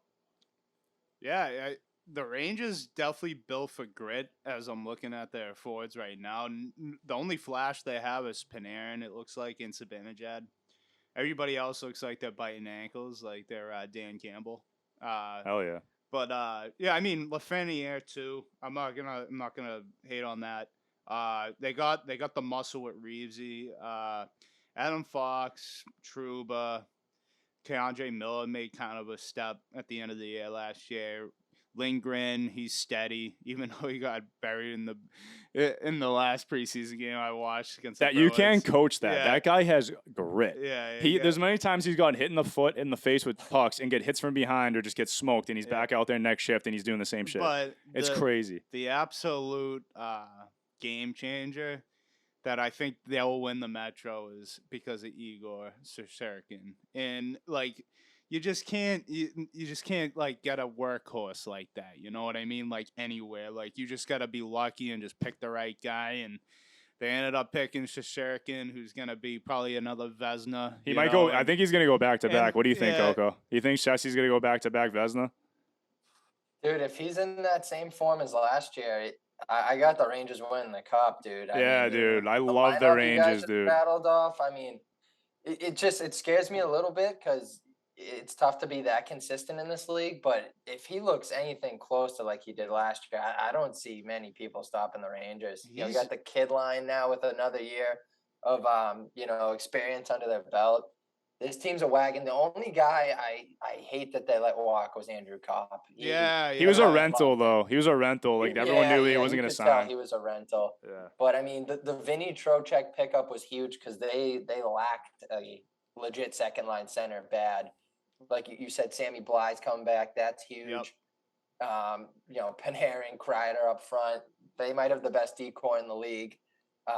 This is going to be a fun team to watch. Yeah, I'm going to be dialed in on the Rangers this year. You know who's going to be good for them, too, is Philip Cheadle, too. He really balled out, or whatever you want to call it, like at the end of the year last year. Dryden Hunt, good player too. They got Kreider. Kreider, I don't think he's gonna take a step back. He's gonna do good, but he's not gonna be what he was ain't last scoring year. 50, Yeah, no chance. yeah, no. Well, if I had to pick, I love the Pens, but they just have the it factor with Igor Shesterkin. I think he just takes over. And yeah. The cop thing, I want to agree with you too. I was gonna say that the cop thing, that's honestly, I'm not even mad he's not on the team. I love the Wings this year. We'll get into that, but I'm glad he went there. I think for my take with the Rangers this year, they have the team to really make a run like they did last year again. Maybe even get over the hump into the Stanley Cup final. But again, you got to be able to beat those Lightning. You got to beat the Panthers. There's so many Eastern Conference teams. The East is so fucking stacked. You got to be able to bear down at those times. And they had the lead up 2-0 and then they lost it. But that's just a learning curve. And it's pretty much the same team coming in again this year. I think they're gonna be more mature, and I think they might be able to get a Stanley Cup trip this year. Stanley Cup final trip. Yeah, no, I agree, dude. I think the Rangers win the Metropolitan for sure. It's going to be tough getting by, teams like Tampa, like you said. We'll dive into the Atlantic in a minute, but they just can't be they can't lose the resiliency they had last year. They're down 3-1 twice. They're we don't give a fuck. Came back and won those series in 7. They just can't expect it to be handed to them. They got to keep working. But I love the roster. I love the build of this team. They're legit. And Gerard Gallant, man, unbelievable coach. Great coach. Yeah, there's so much components to this team that just scream on a billboard this is a team you want to bet on to make a run, a real run. Yep, I'm all in on the Rangers this year. We can't not mention Adam Fox. Did we not? Yeah, I mentioned Fox. Oh, okay. I was gonna say we don't mention Adam Fox. We're on drugs or something. Well, maybe Butts, but he was in Norris contention last year. I mean, Makar and Yossi were Makar's too nasty, out of this world. But you can't downplay Foxy season. He's nuts. All right, last team in the Metropolitan. It's the Carolina Hurricanes. They were Metropolitan Division winners last year, 116 points. But they choked away a 3-2 lead in the Eastern Conference quarterfinals to none other than their divisional foe, the New York Rangers, who we were just talking about. They did have a pretty busy offseason. They added Andre Casse, Max Pacioretty, Paul Stastny, Brent Burns, and Dylan Coughlin. They did part ways with some key players such as Max Domi, Nino Niederreiter, Vincent Trocheck, Ian Cole, Tony DeAngelo, and Brendan Smith. What do you guys think? Will the Canes be legit contenders again this year? Yeah, I think they will. It's a complete different look on the D end. Obviously, like you said, Tony DeAngelo departed. But they end up getting Brett Burns and anyways, and this first line D pair is insane. Jacob Slavin and Brett Burns. No one's gonna get the puck in deep. You know what I mean? You're not gonna be able to enter the zone. Brady Shea, great defenseman, and Brett Pesce, solid guy. Ethan Bear. Pretty sure he was a rookie last year, so a sophomore season, see how he does. Dylan Coughlin, he's shown some good promise too. Also, you got Steady Freddy back in the back in the crease, so and Ronta backing him up. This D-core is gonna bring him to new heights. I think it's just because they restructured it. I think it's gonna be really fun to watch. Obviously, they pretty much have the same forward core though. Smeshnikov, Aho, Jarvis, and the projected first line. Natchez, Kotkaniemi, Teravainen, and they have a lot of, and their third line is really very deep. They got Stastny, Jordan Stahl, and Jesper Fast, and I think this team with under Brendan Moore is going to be a force to reckon with. I think they're going to be better than last year, in my opinion. Yeah, it just really depends on how tough they are. They have all the talent in the world, Sebastian Aho. They got Teuvo Teravainen, Snetchikov, that might be the one of the best first lines in the league. Yeah, and Matt Pacioretty it has a torn Achilles, so I don't know when he's going to be back. Yeah, I mean it really comes down Martin Natchez. He really came on last year. Koki and Nemi, like that's a great pickup for like depth. Like he's not even a first line; he's like second, third line, probably second line. Right, Seth Jarvis, Jesper Fast, Ryan Dzingel. Like Dzingle's kind of just one of those like tag along guys. But I mean, it really just depends on how tough they are. They got a lot better on. Getting rid of D'Angelo was probably a great move for them because he looked like crap last night when I was watching him. Did nothing. He was a minus. He's just one of those guys, a tag along guy, just like, oh, I'll be good on a good team. Put me on a trash team, I suck. Like, and like they have the goaltending, and they're kind of like teetering with that. Like they have Frederick Anderson, who's like a little bit old, like maybe early 30s. Ranta, he's the same age, honestly, but I don't see it. Like Anderson had a great year, but I'm gonna have to see, like, monitor how good he actually is, can keep it up consistently year to year. But their defense looks solid. Sketchy, no, Brady Shea, I'm sorry. Slavin, Burns, big pickup. Ethan Bears, good player too. All right, we'll see. Yeah, I mean, I think the Canes are still legit, but I don't love those offseason moves they made. They added some guys who are definitely on the back nine. Brent Burns, he's turning 38. Yeah, he's old. Pacioretty's 34 and coming off a torn Achilles. Paul Stastny's 37. I mean, if they're looking to add veteran leadership, they got it. But big question is, can these guys still play? I'm not too sold on the Canes coming to the season. I think they're going to be towards the top of this division, but I don't see a Stanley Cup in their future. Yeah. Oh, it was good that you mentioned that because for some reason they added all these old guys, even though they have an old guy in Jordan Stahl as their captain. You know what I mean? Like, it seems like a bit much. Like they just want the veterans in there, but it doesn't seem like they really need that. Yeah, I agree with that. But yeah, like I think they're not really built to win the Stanley Cup like they. So I said earlier, like I think they might be a little bit better. I meant like on the decor side, but I think overall as a team, I agree with you, Kobe. They might had a little bit of a step back, but because last year they could have won the Stanley Cup, they just couldn't win a fucking away game. They were my pick to go to the Cup. I had Calgary win it, but I had Carolina in there. Yeah, they were built for last year. I don't know about this year. They might be like I'd say like my prediction maybe like a first round exit, maybe like if they're lucky a second round exit. So I wouldn't be surprised. I think they hand over the crown to New York this year in the division. I could still see Canes finishing second or third. If Pens are healthy, I think they finish second, and Carolina might finish even third. But they'll be in the playoffs for sure. They're too talented not to be, and Rod DeBod's a great coach. But yeah, I just think they took a little step back. Yeah, I agree. Yeah, we'll see though. It's a long season. Rod's got to prove himself. Get his boys going. Did they make the conference finals at all? Or they have only gone to the second round? What, with Rod DeBod? Yeah, Rod DeBod. No, he only made like first, second round. Yeah, they haven't made it. He's got to get him over the hump. Well, I mean, dude, he'll skin some elks, dude. You'll go in there. I'm sure he had a lot of hunting over the offseason. He hasn't skinned enough. He probably killed a good amount of elks. He probably has a whole storage and inventory of them. Are you kidding me? Yeah, he probably has a shit ton in the freezer. Yeah, it's probably in his hunting cabin like stacked in. He's about to roll them into the first practice and just start skinning it. Well, like 4 months of dead elk. Dude, that's how much elk that would be. Crazy, dude. He's selling it. He has 82 elks for every game of the regular season, just in case he needs it. Jesus Christ!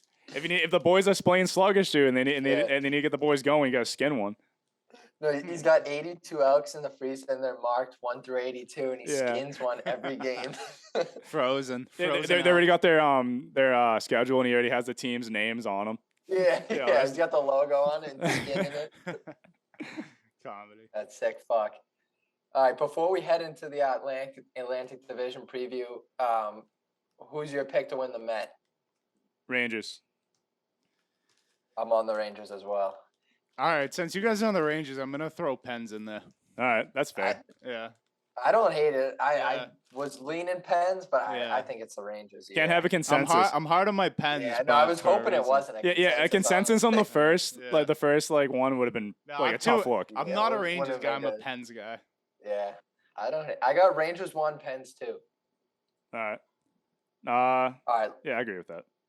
Right. Let's hop into the Atlantic Division. Yeah, we'll start from the bottom and make our way to the top. So the Atlantic Division's basement dweller last year was the Montreal Canadiens with a league boy. worst 55 points.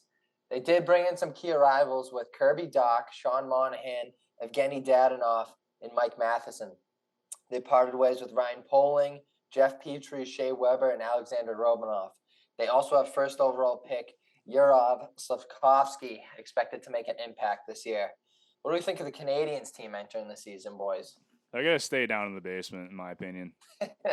I don't like Kirby Dach. Yeah, like I was huge on Kirby Dach when he first came in the league, but he had one good year until he broke his wrist, and I feel like he's never the same after breaking his wrist, dude. And Bust. yeah, he turned out to be a bust, which I hate to say because I was so big on him. The only upside they got Sean Monahan, but like he's kind of like getting a little older and like kind of dwindling out.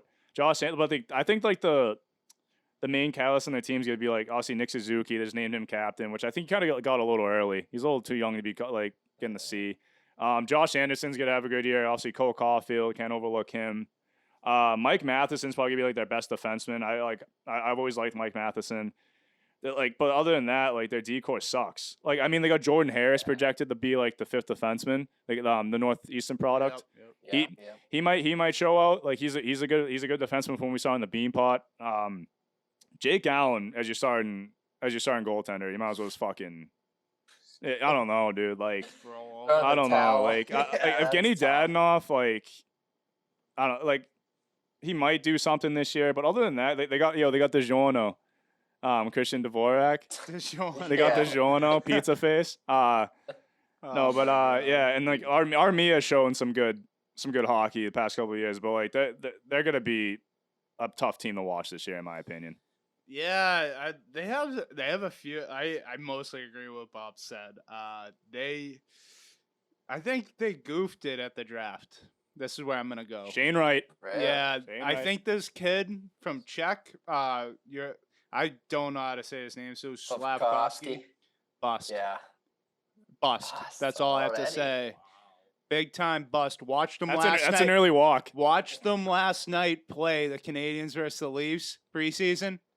Didn't even know the kid was out there. Saw him get onto the bench, and I Nasty. was just like, oh, he's playing? Oh, okay. Got shut skied 3-0. Kid did nothing. Skated out there for about an hour, a couple hours. Got his exercise and went home. No, that's my big bust this year. I think they fucked up. They should have got the Canadian kid Shane Wright, and then they'd have another center that could actually play. I love it. Yeah, I love it. Let's go. Their centers: Kirby Dach, Jake Evans, Dvorak, Dust. I'm sorry, and then they got Monahan. I mean, he was wasn't he the captain for the Flames? Yeah. Yeah. No, he was the assistant. Oh, assistant. I don't think he was Not bad, but like, is that guy really going to be your first line center? Or No, like he's second line center. Suzuki's to be first line. And they have Mike Hoffman. He's fucking But kind of like, washed the too. thing is, in the NHL, centers are at a premium. You can't there's just like a handful of good centers in the league. You know, you can't pass on a kid that's gonna be like Shane Wright, the next best thing at center, and then go, oh, I'm not gonna go with a left wing. He's 6'3", 230. I'm gonna, you know what I mean? This team's gonna be a dumpster fire again. Like Bob was saying, like Jake Allen, like Caden Primo, the kid, he's from Northeast, and he left early to go, and he's played a little bit, but he might have some promise there in net. Like Carey Price, all done. That Montembeault guy that Coco, you like him, Montembeault, right? Last year, we talked about him a little bit last he was year, a Blue Jackets guy, right? Yeah, he hadn't won a game in like 10 years, and then came back and won. He was bagging groceries and picked them off the street. They're gonna be like that Stanley Cup for you Montreal fans a couple years ago, and just go back and rewatch those for another 10 years. Just watch it. It's over. Just turn it on, get a bottle of Jergens and some tissues because you're gonna need it. Hey, but I'll give you that. You guys can actually rewatch like a Stanley Cup, like from recent. Just put it on for your Leafs friends. You know, like maybe they can get a cup of feel off it because they'll never see it.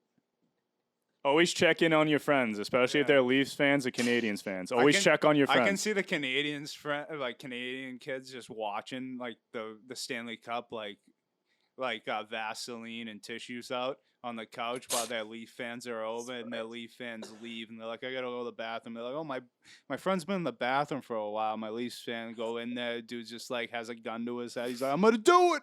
I'm gonna do it. Ah. But yeah, that's it. That's all he has. Tough times in Montreal. I mean, there's no quick fix for this team. I mean, 55 points is fucking bad. Yeah, that's real bad. I think though they did make improvements across the board. I'll say some positive things about this team. Yeah, like you guys said, this was a team that was in the Cup Finals a few years ago, but they're gonna be waiting a while before that happens again. Yeah, I think the Habs are gonna surprise a lot of people this year. I think they're gonna be a little frisky, but goaltending is a huge issue. And then they have a young squad, so and their decor is terrible, dude. Like other than Michael Matheson, there's no one else like other than Mike Matheson and also Jordan Harris, but he's gonna be a rookie. Like there's no one like Chris Weidman, Joel Edmondson. I think he's had a decent career, but like and then Justin Barron, like and David Savard, like I don't know. Those are like not really notable defenseman names. You know what I mean? Like it's not good. But the young talent that have, I think those kids are gonna want to go out and show it every night. I think they'll be better than people expect. I think they might finish second to last in the division. Oh, yeah. Second to last, yeah. Maybe third. Participation trophy. Might be getting a little too ahead of myself, but yeah, the Canadians, man. They'll be golfing in April. Big time. Let's move on to the next team. We got the Ottawa Senators, who finished 7th in this division last year with 73 points.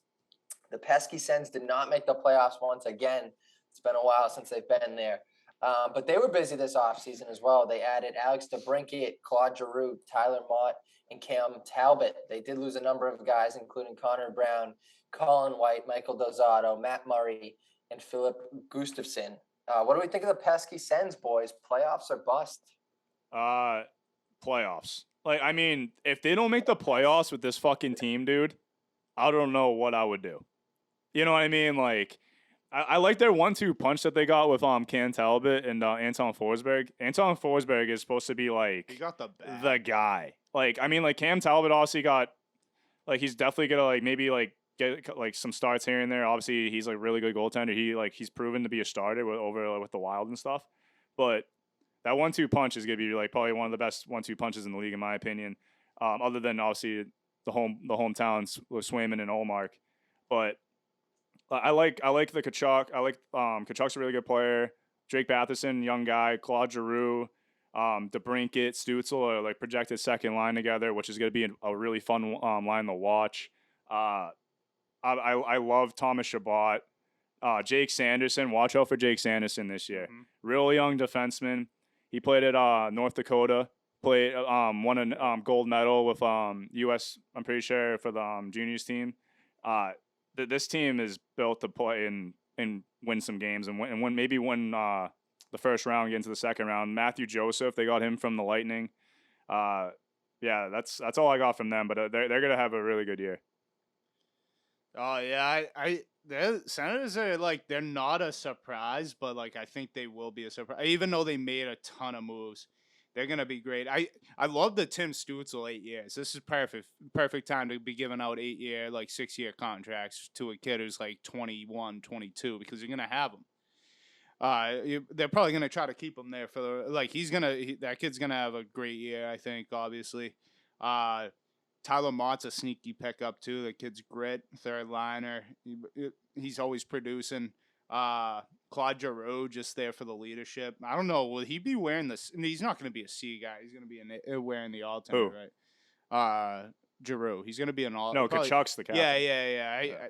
Midway through, I said that. I thought I was like, oh yeah, Kachuk. DeBrincat, huge pickup. That kid's going to score 1 million goals. That second line's going to be disgusting. Yeah, I mean, like that kid Sanderson, like Bob said, no one knows about him, but that kid's gonna be a stay-at-home pain in the ass. Walks the blue line like a tightrope. Yeah, Zaitsev, solid defenseman. Nick Holden from Vegas, this kid's solid too. Chabot, I can't forget that name. That kid's the best defenseman on the team.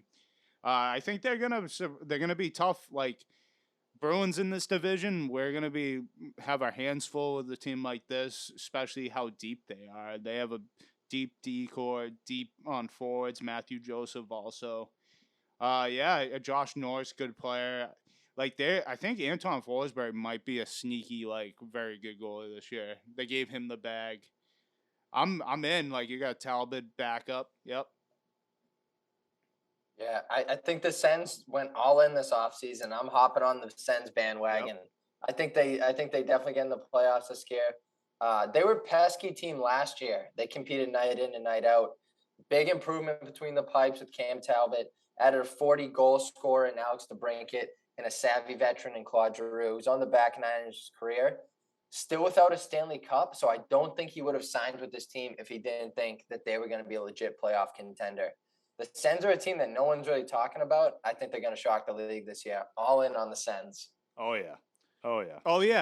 Drake Sens Drake Batherson, we didn't mention. No, I said that. All did All-star you? last Oh, year okay. before he That got kid hurt. was an all-star. Like, And then and Nikita Zaitsev too.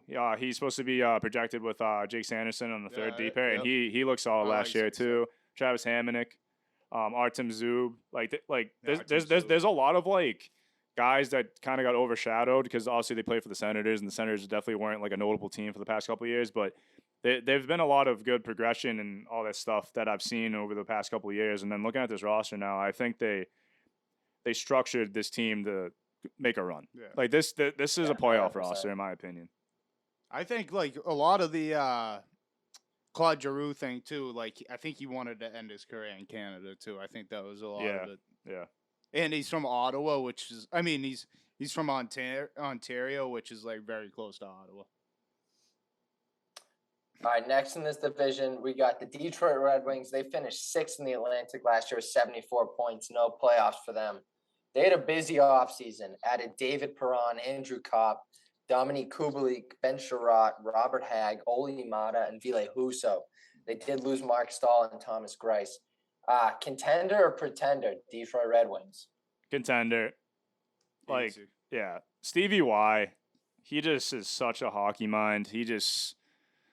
He's literally just an architect, a hockey architect. He just goes from team to Built the team. Lightning. Yeah, he built the Lightning that won 2 straight cups.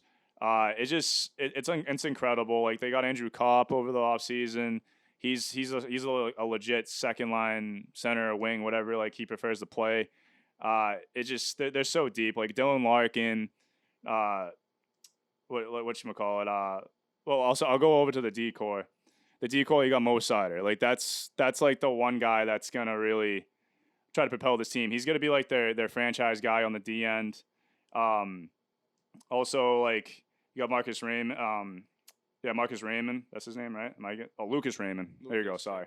Lucas Raymond here, and there's just like so like they're so deep too. Like you got David Perron that signed over there too. He's got veteran presence. Tyler Bertuzzi's a great guy. Verana, see if he can step up this year. Kubalik's a good player as well. But the thing is about like the goaltending, Nedeljkovic that did not have a good year last year. So I think Ville Husso is going to take the reins in the crease here. It'll be a solid. I guess he had a horrible year, Nedeljkovic, but like for backup role, not horrible. Yeah. I love the Wings. They're gonna make the playoffs this year easily. I think they got obviously Dylan Larkin, their captain, Lucas Raymond, Oscar Sundqvist from the Blues, who won the cup with the Blues. That's also like a very good like maybe third line, fourth line center because he'll just bully people around. Yeah. Verana, like you said. Yo, watch out for this kid, Elmer Soderblom. He's 6'6", 6'8" on skates, 220. I was watching him last night. 6'8" on skates? Yeah, he's 6'6", but I think he puts it on the skates. He's 6'8". That's nuts. Dude, he can play, dude. I was watching him last night, dude. He can play. He's like Zdeno Chara playing forward.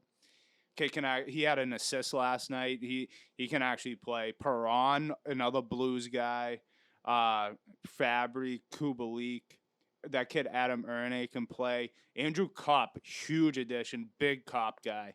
And he's from Michigan too. So he's gonna be balling out there. I think Bertuzzi to get under people's skin. Wallman. I like Wallman. That's another Blues guy. You know, Sider's gonna put him over the top. Oli Mata, love that. Yeah, Olimata. Yeah, He's won 2 dude. cups. Not to mention Ben Sherratt, Ben low Sherratt, yep. key. Solid defenseman. Yeah, you got Huso, another blue dude. They're like the Blues you know what I mean, in the East. And Philip Roenick too. He's projected to be with Olimata. I think he's a solid guy. He just needed a good partner. They're gonna be nasty. Lucas Raymond, dude. They're getting the playoffs and probably maybe winning a series, dependent if they run into like a Rangers team or something for unless they get unlucky in the first round, you know. Yeah, they're definitely a playoff team. What do you think, Coco? I'm all in on the Wings too. I think they're a big time contender. Added a lot of veterans to their lineup. Huge upgrade at goalie. They already have tons of young talent on this team. I think they're ready to go. They've been on the Yzer plan. Now they're ready to compete. You just got to believe in Stevie Y because all the guy does is build championship contending teams. He's the best GM in the league, hands down. Yeah. Easy. And they got what they hired that guy Derek Lalonde, like first season as a coach. And again, all these coaches that are getting hired. Play, didn't he? Yeah, I think so. Like the things with these coaches that are getting hired now, there's like so much praise to them, like because like I feel like nowadays it's like I think the GM goes and talks to the team and was like, hey, like, you know what I mean? I think it's mostly like a player based thing, which is like not necessarily the type of route you want to go now, but I think that's just like the new thing now. Because like Derek Lalonde, I've heard nothing but great things about this guy. So I think like, and obviously Stevie Y, like you said, Coco, like we've been saying, like we've just been sucking him off the whole time, but he deserves it. Like he's just an architect. He knows what he's doing. Like this hire probably makes sense, and they're just so deep, man. I think they're gonna be like a second round team. Like they're gonna make a huge jump this year. I think so. But we'll have to get our guy Ronnie back on because I'm horned up for the Wings. I can't imagine how he's feeling about him. We need to make a trip out to Caesars Arena. We do, yeah. We gotta go. Awesome arena, dude. Yeah, it's a top tier arena. Get some free pizza. It's sick. It's like everything's brand new. The jumbotron might be the biggest like TV I've ever seen in my fucking life. Watch him throw the squid on the ice. Oh, that was the best part of the night. Octopi. Seeing that. Yeah, we'll book that soon. Out to Detroit for sure. All right, moving on. Moving on. We got the Buffalo Sabres, finished 5th in the Atlantic last year with 75 points. Also did not make the playoffs. This offseason they added Ilya Lyubushkin, sick hockey name by the way. Lyubushkin. And Eric Comrie, goaltender. They lost Colin Miller and Mark Pysyk to free agency. They re-signed Tage Thompson, which was huge. He had 38 goals last year. Big contract, too. Big time. Yeah, he deserved it. They also re-signed Victor Olofsson, Vinny Hinostroza, Jacob Bryson, Craig Anderson, who's a fossil, and Malcolm Subban, who stinks. Young rookies, though, could make an impact. Owen Power, saw him a little bit last year. Jack Quinn, both their first-round picks. What do you think about the Sabres? Playoffs or no? Not this year, but maybe like 2 or 3 years. Yeah. They still got a lot to develop. Like Owen Power, obviously, it's gonna be his first legit season. Like it's gonna take time. Like they're in a rebuild right now. You got Alex Tuck, obviously, paying Krebs over from Vegas. I think that was I'm pretty sure they won that trade. And obviously we agree with that. We talked about that last season. 100%. But yeah, like give it 2 or 3 years, Sabres fans, you're gonna have a hell of a hockey team on your hands. Yeah, this is the team that they'll be biting ankles for the climbing their way up the division. I see this is a team that like the Sabres, they're gonna be like the Wings last year. They're gonna show flashes of good hockey like they did last year, but a little bit better. I see the Bruins being a little bit better than this team, but the Sabres and the Wings are going to give the Bruins trouble because they're a bunch of youth and they're not experienced like the Bruins, but I think they're going to be making jumps this year. They're going to be borderline playoff team. I think they're going to just miss maybe 3 or 4 points out, but not make it. I really like this team. I'm a Buffalo. I like Buffalo the way they played last year. Tage Thompson, huge. Alex Tuck's a good addition. Jeff Skinner's good for veteran stuff, but Victor Olofsson too. Akapoz, I don't understand why he's still on the team. Okay. Yeah, I just don't get it. Like he's out there just skating around, but I mean Cousins, Bjork, like yeah, they're a team on the up. But like Craig Anderson, talk about a fossil, dude. Jesus Christ. Talk about the future of the Absolute team. Talk about the future of the team fossil though. fuel. What do you guys think though? Like in the future, who do you think is gonna grab the C? I think it's gonna be Tuck. What about Yeah, I Owen could Power 100% see eventually? Tuck. No, Owen Power, dude, he's a rook. No, There's I understand, but like that kid. Who Yeah. has it now? I don't think anyone No, has it. no, not. No, vacant. Yeah, it's vacant. Yeah, Yeah, I think it's Tuck. Tuck's gonna Give me- get it. Give me Tuck. He's a Give me hometown Tuck. Buffalo Sabre too. Like he's from Buffalo. Maybe Tage Thompson. I don't know. He doesn't strike me as the leader type. Yeah, I like Tuck. I think Tuck's like a leader. I think Tuck, Yeah. like I just look at Alex I Tuck just and I'm don't like, that guy takes command of a locker Or I room. mean, maybe like the- they might get nuts and go Darlene. I wouldn't. yeah, shock yeah, me. he's the most veteran guy. Or on the team. maybe Cousins. Cousins like maybe in a couple of years. Like Yeah. Dylan Cousins.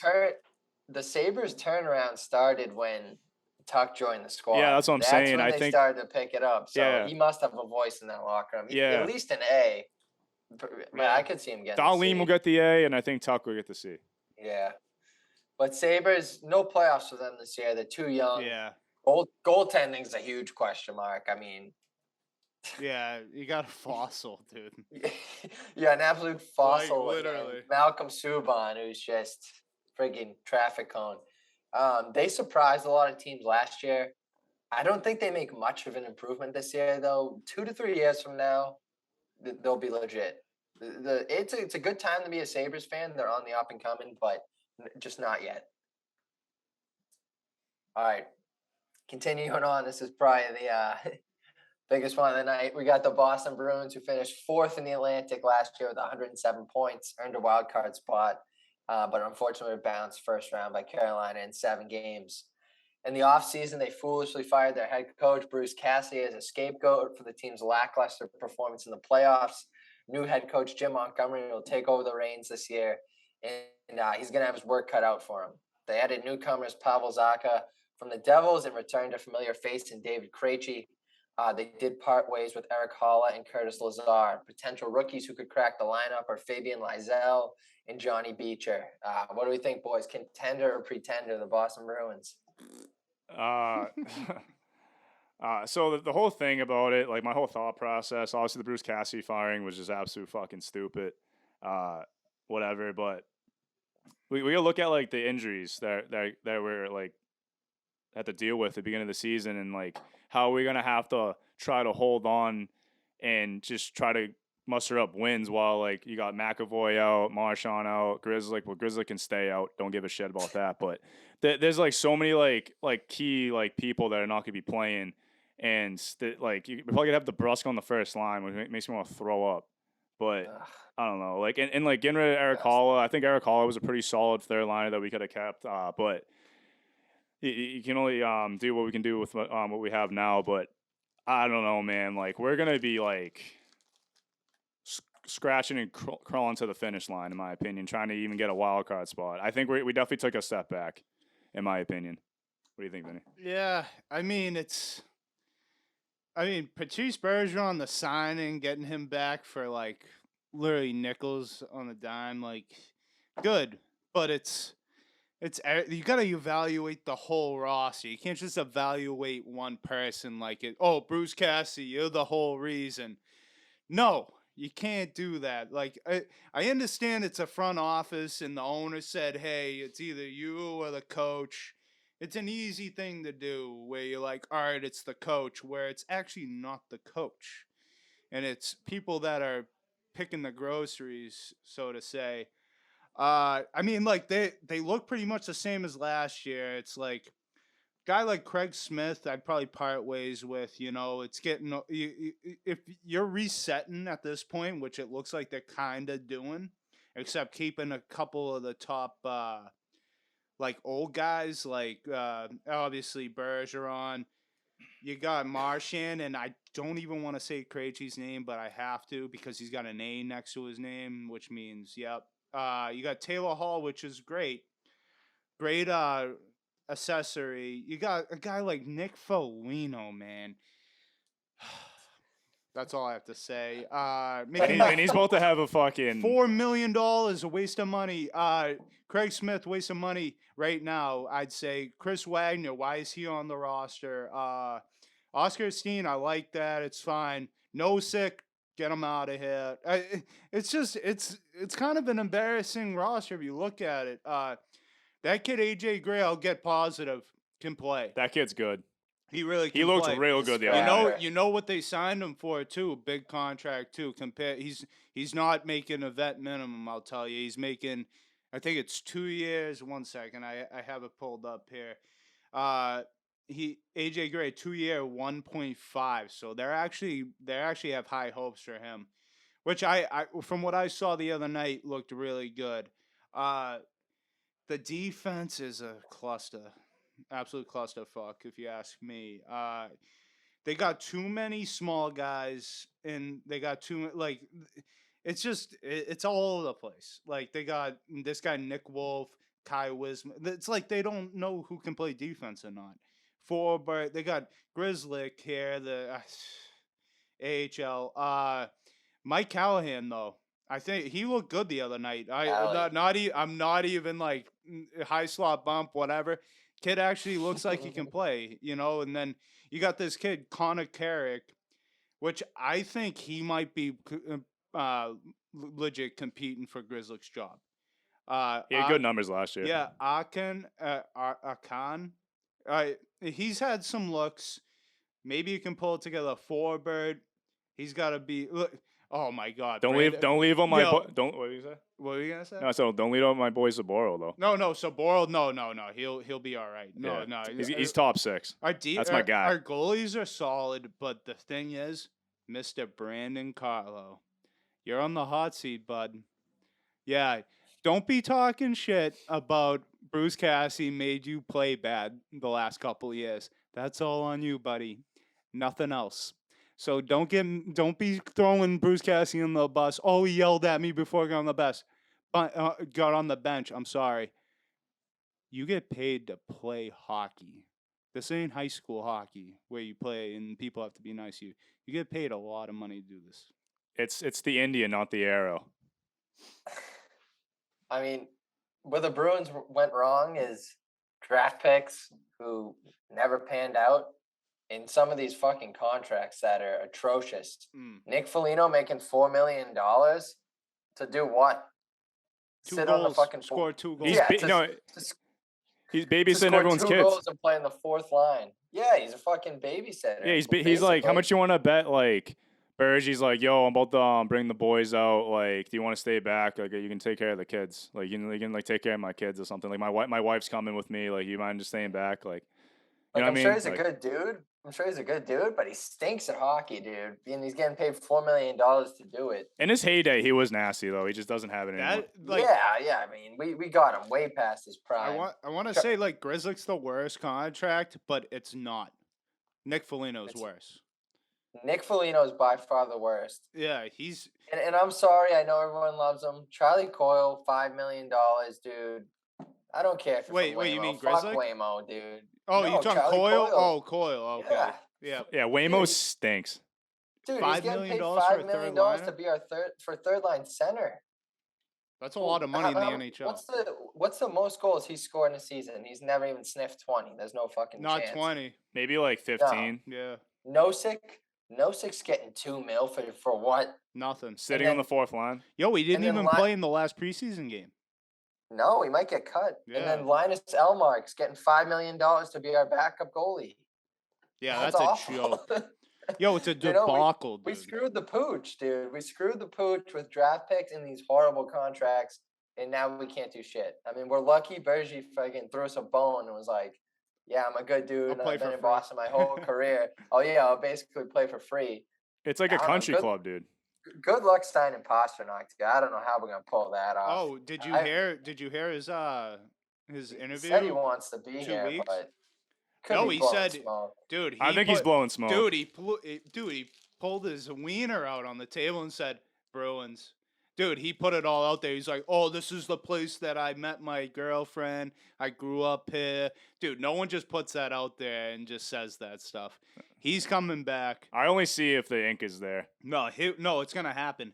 Fabian Lysell on a high note, everybody. Kid's gonna be nasty. And like, I hope so. dude, Jacob. No, when you said Jake DeBrus the other day, whiskey and a handgun, this is where he's watching Fabian Lysell with a whiskey and a handgun, saying, I like, know he's better. Yeah, I know he's better. yeah. No, this kid's gonna be wicked nasty. I That is guarantee it. Bruce. Dude, he was fucking ripping up the W, and the W's like the biggest Canadian junior league, the best one.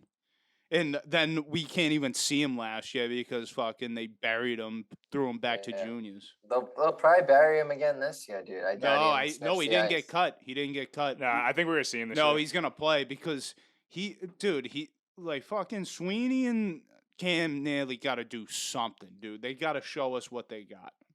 Can't bury guys. Yo, all right. Yeah. So the one thing that's gonna piss me off too, just watching Nesson, is I said to Vinny, we gotta look at a human broken condom, human penis on the back, like as our bench boss for the rest of. Do you see what the Jim Montgomery looks like?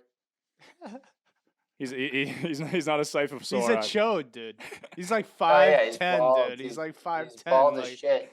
Like when I first saw him, I was like, "Oh Jesus Christ!" Looks Like like every time we score a goal, up a goal, like I pan over that. I'm like, "Oh Jesus!" It's gonna make me want to turn off the TV. No, it's not good. yo, But so Bruins, Brandon Carlo did a article. This is the name of the article with The Athletic with Fluto Shinzawa. It goes, Brandon Carlo, Jim Montgomery, and the impact of a new voice on the Bruins. In quotes, something we really needed. yeah, I'm sure. Bruins, big time pretender. And I have a Nope. quote. I have a quote from, I'm sorry, this is comedy. These first couple days, Carlos said Wednesday, I've never had so much fun just playing hockey again. Oh, that's great. Yeah, What a bitch, Yo, that's dude! It sounds like the Bruins can't take criticism, dude. You know how many times I got all my about- dick kicked in, and then like I just Can want to I play. can I read some quotes that kind of right. hilarious? It's all about having fun. Hilarious. Hilarious, dude. I feel like there's just a certain calmness because I'm not worried about making a mistake. Carlos said of his early reacclimation. That's the thing they got in my head last year. I was just too worried about essentially fucking up. I'll just be blunt. That's Oh, embarrassing. he's scared, Be dude. blunt, Brandon. Oh man. That's fucking last year I embarrassing. had some mental battles for sure, said Carlo. Struggles at times of focusing too much on the wrong things. Maybe what people viewed of me or the mistakes I was making. I'm not gonna go too much. It's way too much. Hey guys, I know everyone listening right now is as shocked as I am, Sounds but like his but Vinny can diary. fucking read.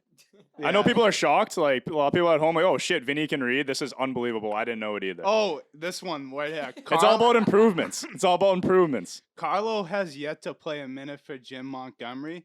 He cannot wait for his first shift. The end. Dude, this sounds like friggin' like Brendan Carlos' diary. Yeah. What if they just like found it on his like phone? It's like in his notes. They just fucking and Carlos They sees it, shits a brick. Sad to say, like it's embarrassing, man. It's like, and Jacob Saboro did the same thing in the Globe. Did the same exact thing as Carlo. I'll let Saboro slide. That's my guy. Yeah. All I have to say I think he's gonna be good Bruins- this year. That's why. Bruins, big time pretender. I don't see them making the playoffs. I ain't me Too, neither.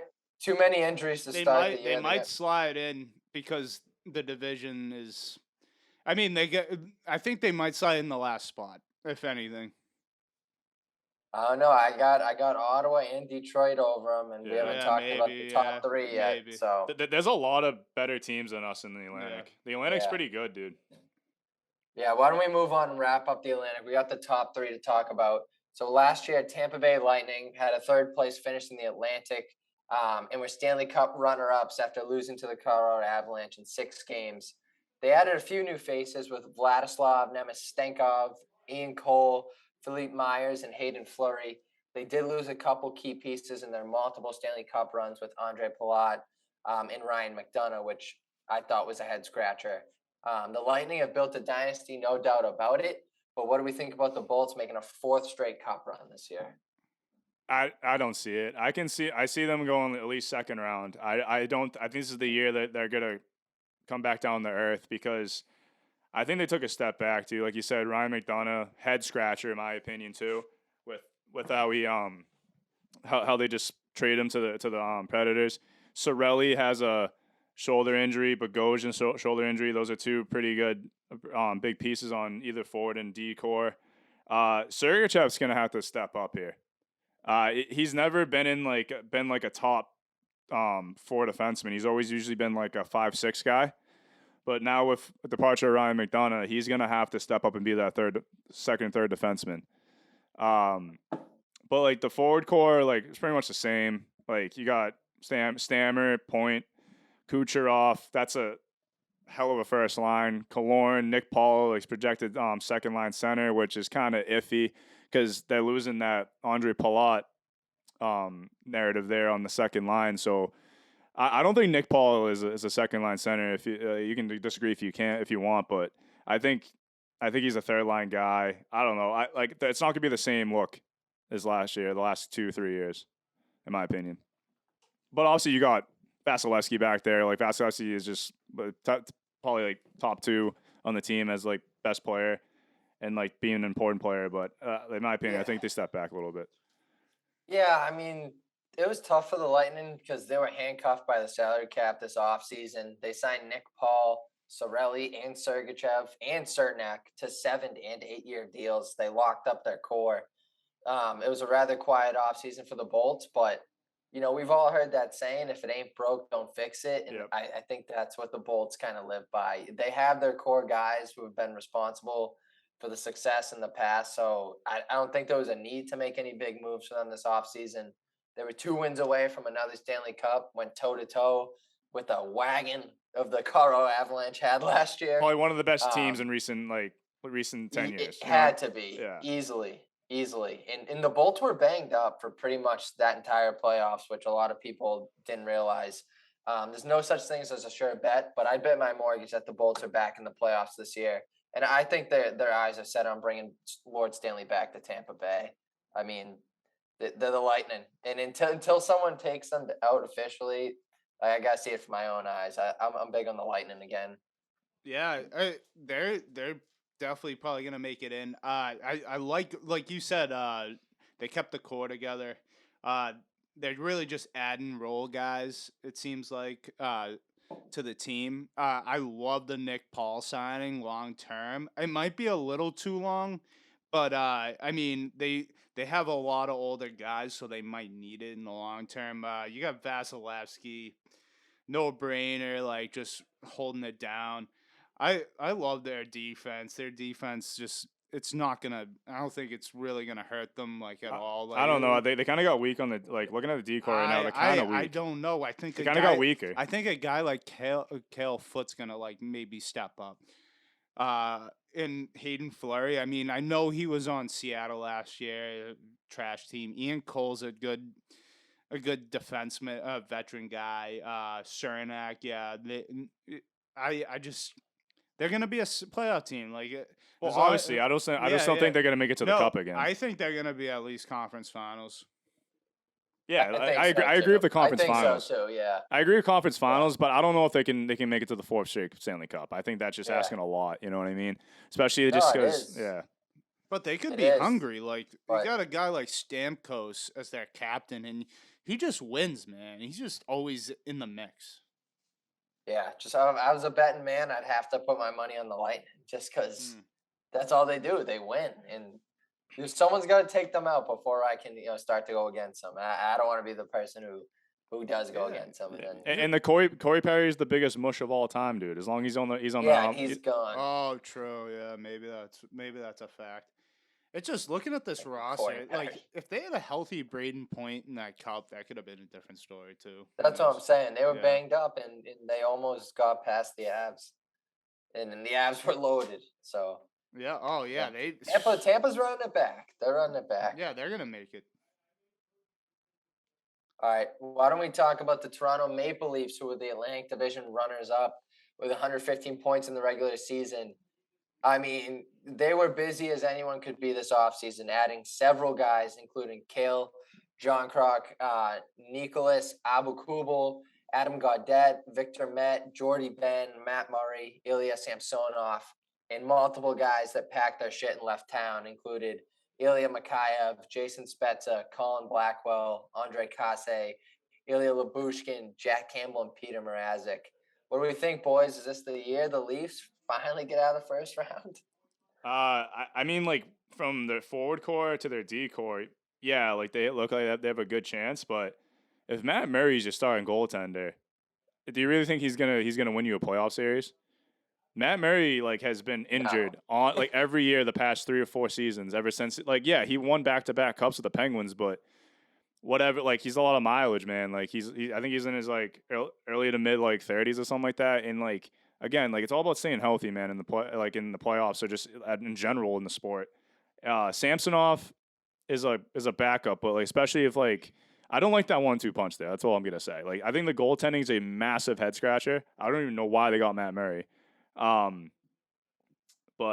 I don't know. It's a downgrade in the goaltending position, and I think like their whole entire like forward core and D core definitely has the juice to win a couple playoff series if they really put their mind to it, I guess.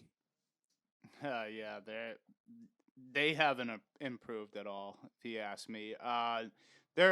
They've always been good scoring goals, which is like whatever. Like, that's fine. Like, yeah, go get a Yarncroke. That's like I just don't understand why you're gonna go sign another center when you're fine at center, and then you look at your defense and your defense sucks. It's horrible. Like, Muzzin's not gonna be ready. They don't even know when he's coming back. I mean, Samsonov could be a good goalie. He could. Best case, he's a inconsistent. Starter. No, best case, he's a starter. Matt Murray, horrible pickup, and he's gonna get hurt. He gets hurt every year. Well, look at who they have at D. It's all right. Jordy Ben stinks. TJ Brody, not good. And then what do you just rely? They got Mark Giordano. Yeah, but he's fucking dirt. Yeah, I know. That's all. I know. I'm not saying he's gonna like save them. Yeah, but like Morgan bad. Riley. Morgan Riley's a really good defenseman, Dude, but that's the only one that's they're really. Gonna be playing games 7-6, dude. They're gonna score 7. I mean, score whatever. They won a game like 9-7, right, dude, or something like 10-7, like dude, against the Red Wings. This guy, they got Yeah, Wayne. that was against the Wings. Yeah, it was like 10-7 or something. Dude, you The got Wings almost came back down like 6 in the third. It was the absurd. only thing that's gonna be good, like breakout for them, is Nicholas Robinson this year. He's gonna go nuts. It's Jason Robinson's little brother. He looked great last night when I watched him rip up the Canadians. The RoboCop 2.0. Yeah, he's gonna be nasty. Wow. Yeah, he's gonna be nasty. I look at whatever, their offense has always been good, but I'm not looking at that. I scroll down to their defense. Their defense sucks. Stinks. It's hard. I think it's full panic mode in Toronto, and I think you can clearly tell just by looking at all the offseason accusations they made. I mean, they're just signing guys just to sign guys for no reason. None of the players they brought in even jump off the page to me. Like, No. who are these guys? Terrible. They acquired a bunch of mediocre guys with limited playoff experience, so I don't know why they now expect things to be any different. Goaltending, again, huge question mark. They swung and missed on multiple free agent goalies that were out on the market. They didn't get any of the big names. And I'm sick of even talking about this team. I think it's going to be the same old song and dance for the poor Maple Leafs. They'll make the playoffs because Matthews and Marner's and, the company they have are too talented not to win some games. But when it matters most, they won't show up. And it's going to be another first-round exit for these boys. No, they're not making it. You don't think so? No, I'd be not making it. I think That they'll would make. I be- think they'll make it, dude. I think they're gonna be like top. They'll be top 3 in the Atlantic again, and then they're gonna play like a. It really depends who the hell they get in the playoffs in the first round. If they get the Lightning again, that's an L. Done. You know what I mean? It really Yeah. fucking depends. Like maybe they'll get the Red Wings, and like the Red Wings will probably still beat them too. Prediction. If they don't make playoffs, it's whiskey and a handgun. Yeah, for dude, Dubas. Dubas, that guy. Yeah, that's what I was gonna say. He doesn't. They're not gonna make the playoffs. He's fired, or he's fired like halfway through the year. Halfway through, he's not even. Yeah. He's not gonna like last the whole season. Dude, this Like, roster's horrible, dude. Look at their defense. That's what matters the most to them because their forwards are pretty good. It's They got top nobody. heavy. They're too top heavy. Yeah, they got three a smoke screen forwards. in the first two lines, and after that, it's just Yeah. kind of like because I guess they could like just because of how good Done. they are like up front with like their forwards and shit. Like they like I agree with Coco. They'll probably get a playoff spot, but it's just at the end of the day, man. Like you gotta be able to win a fucking playoff series. It's been since Yeah. 2004, bro. Almost been 20 years since you even won a playoff series, bro. That's Done. fucking nuts. They're not doing it. I was- either this How year. old was I? I was like it's a bit- fucking. I was like 8 years old the last time they won a fucking playoff Yeah. game, a playoff series rather. Zdeno Chara was the last dude in the league who lost to the Leafs in the playoffs. Yeah, and that dude, that's like And he's old as embarrassing. shit. Ottawa? What's that, like Ottawa he was playing for? Yeah, he was on Ottawa. Yeah. Jesus. That's Yeah, so dude. embarrassing, They're bro. It's fucking- bad. I mean, it's embarrassing being a Bruins fan right now, but it doesn't get much worse than No, being a the Toronto Leafs are Maple worse. Yeah, at least we're fan. not Leafs fans. That's all that matters. it At least doesn't we get have any some worse. success to hang our hats on, which is good. At least we're a little bit more competent than the Toronto Maple Leafs. All right, last team here in the Atlantic. We got the Florida Panthers, last year's Atlantic Division winners and President's Trophy winners with 122 points. But they were swept in the second round of the playoffs by Tampa Bay. I mean, they had a lot of buzz this offseason. They added Matty Tkachuk, Nick Cousins, Colin White, and Mark Stahl. Traded Jonathan Huberdeau, team superstar, in a shocking trade. And then they threw in Mackenzie Weegar, which I thought made zero sense. I mean, that guy's a stud. And also lost Claude Giroux, Mason Marchment, and Ben Sherratt to free agency. What's our thoughts on the Panthers this year? You think they'll be contenders again? Yeah, I think they're probably gonna be. I can see them winning the Atlantic again. I don't know about the President's Trophy, but I think the whole thing about them getting Kachuk, it's gonna help them in the playoffs because I know like Kachuk wasn't like a great playoff performer last year with the Flames, but he's gonna be on like a way like more just like action-packed team that can just put pucks in that, and he's gonna get set up more, and he's gonna bring that factor, that it factor, going out there like ruffle some feathers, all that. And Bobrovsky looked great last year. Like I don't know, there's just like they're like pretty much have the same team other than Kachuk, and like you said, mentioned Nick Cousins coming in. I think he's gonna is it Nick Cousins you said? Is that who came in? What, for defense? Nick Cousins, yeah. Yeah. So I think they're gonna. Oh, no, he's a forward. He has a forward, yeah.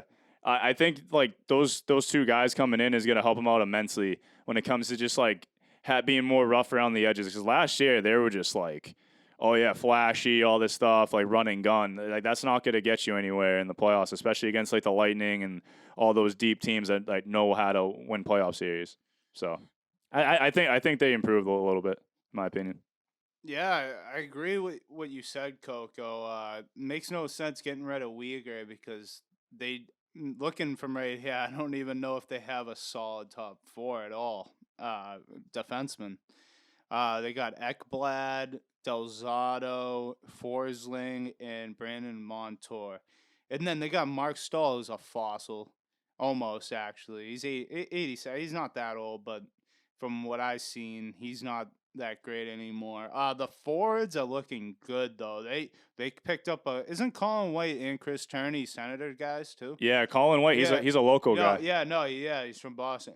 But no, I'm looking. I like their forwards. That's cool, but I don't know if they're deep enough defensively to actually pull it off again, like what they did last year. Because remember, Ekblad got hurt last year. Imagine if that happens again. They're screwed. I mean, they got Gudis. Gudis is all right. He's one of those guys who'll just throw you through the glass. But Yeah, I agree. I agree with you there. Yeah, like Yeah. their defense is kind of lacking, but I mean, yeah. their goal. If Spencer Knight wakes up and decides to be a starting goalie one day, they will be nasty. Bobrovsky had a really good year last year. Maybe you can keep on feeding off of it. We'll see. Yeah, I mean, best case. I mean, dude, look how deep they are in the forward core. They got they're nasty. Matty Tkachuk, Barkov, Ryan Hartford, Hagee, Yeah, Sam but Bennett had a great year last year. Hornquist, fucking they're deep on yeah, forward. like They'll be scoring goals. Anton Lundell had an unbelievable rookie year last year. Like I think he's gonna feed off of it. Colin White. Sam Bennett's a good pickup. He's a Calgary guy too. And then Yeah, I think they're gonna be like a little bit better. You think Duclair will pick up where he left off last year? Is he even on the Panthers? I thought he got moved. Yeah, he is. Oh, okay, yeah. No, So they still have the Duke. Okay. He's good. All right. Cool. Yeah. No, he's good too. I didn't know that. I completely. That was a great fact. What about? Wait, we didn't mention Anton Lundell. He had. I just said his name, did dude. you? Yeah. Oh, I'm sorry. I swear He doesn't this listen. kid does not listen at all. I was like, oh, Antoine Lundell had a good look at Ricky last year. And go 5 seconds later, he's like, wait, it's this Lundell kid. I think that's been with every team so far. Yeah, dude. Yeah. I'm like, I mentioned him. Yep, mentioned him. I Go think on, Vinny. I mean, or Coco. Yeah, go on.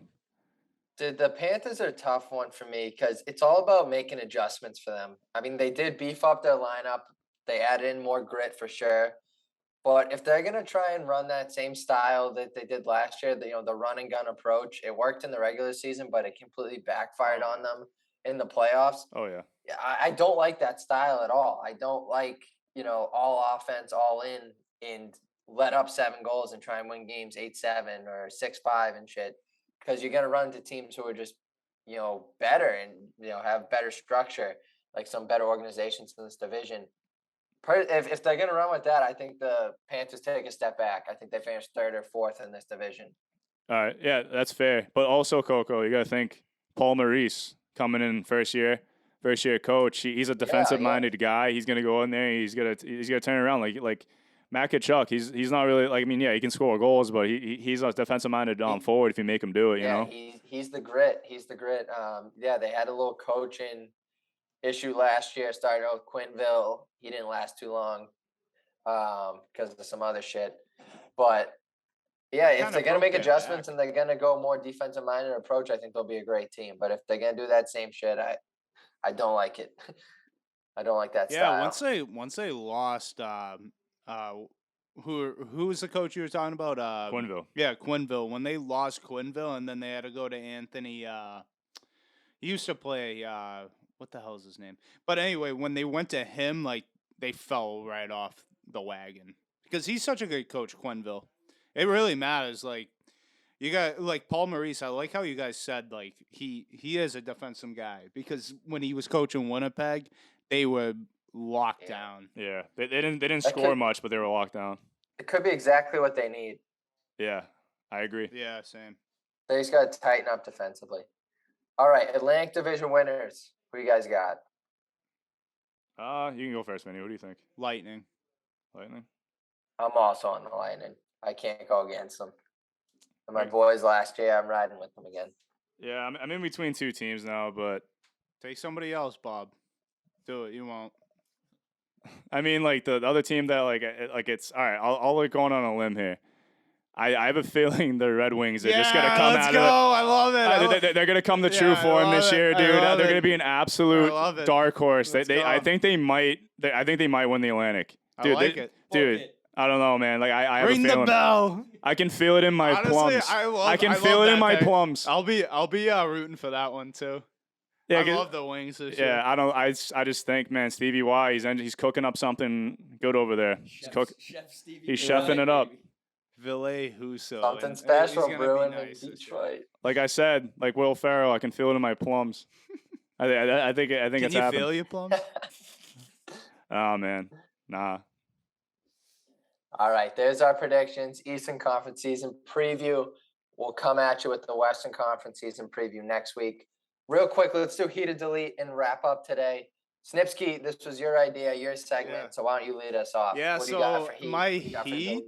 My first ever Heat is the Buffalo Sabres bringing back their throwback jerseys. Oh, let's go. Yeah. The goat head.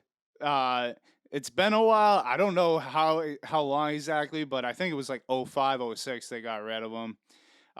They're red, black, and silver. They are legit nasty. And if you guys know what I'm talking about, you guys probably got a half chub in your pants. Yeah, it's a hell of a jersey. I remember I wore it to my first ever kindergarten school dance. Ran around, ripped up. Let's go. Yeah, ripped up the rug with that thing. So who's on the back? No, I think it was a blank jersey, dude. To be honest, I was like 5 or 6 years old. Yeah. I probably had a bunch of. I probably sneezed all over it, dude. I think it was like covered in boogers. But throwback Buffalo Sabre who wore that jersey, Maxim Afenagenoff. I love. Oh that, yeah, dude. I think Dominic crazy. Hasek. Ryan Miller sported it too. What about Danny Briere? Such a good call bringing those back. Danny Briere? Yeah, Danny Briere wore him. Yeah, he was so dirty. He was dirty. That's a great heat. I'm What do you trying got to for think who delete, else. Snipsky? Who'd you delete, Vinny? Oh, my delete. My delete is, I know people are not gonna like this. Maybe who knows? The NHL 23 cover. With Oh, yeah, with that thing Zegras. Not stinks. very delete. Very delete. Yeah, the only thing I have an issue with, Delete like, that shit.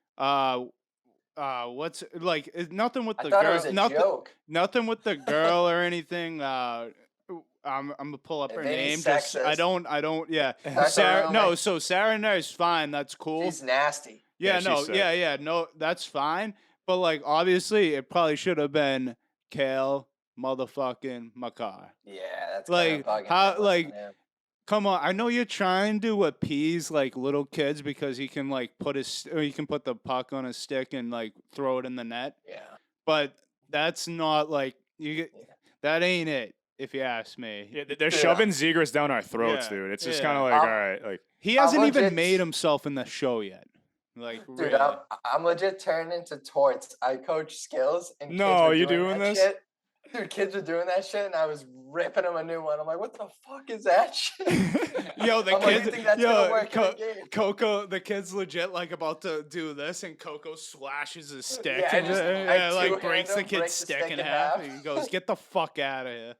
get Dude, on the kid red did line, it. goal line right The now. The kid did it, and I got pissed. I was like, what the fuck is that shit?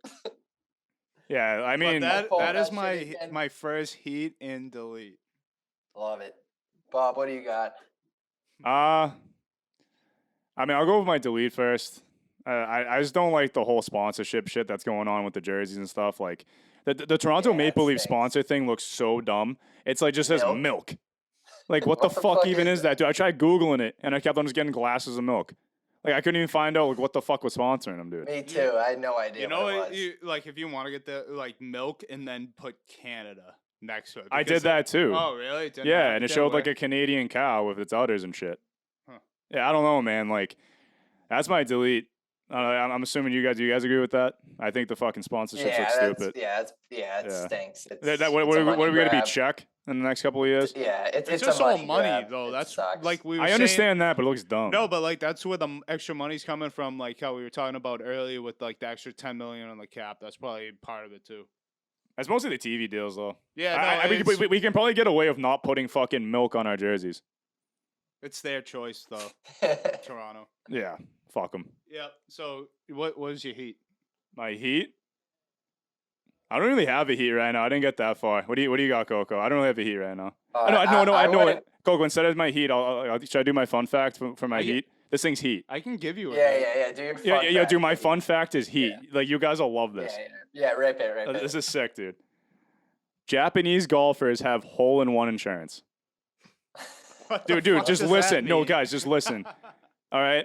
Just listen to this shit. If you think that you take sports seriously, consider that an estimated 4 million golfers in Japan make sure that they have hole-in-one insurance before they take a swing, and have been doing so since they first had the policy offered to them in 1982. Amateur players pay a premium of $65 a year for $3,500 in their coverage.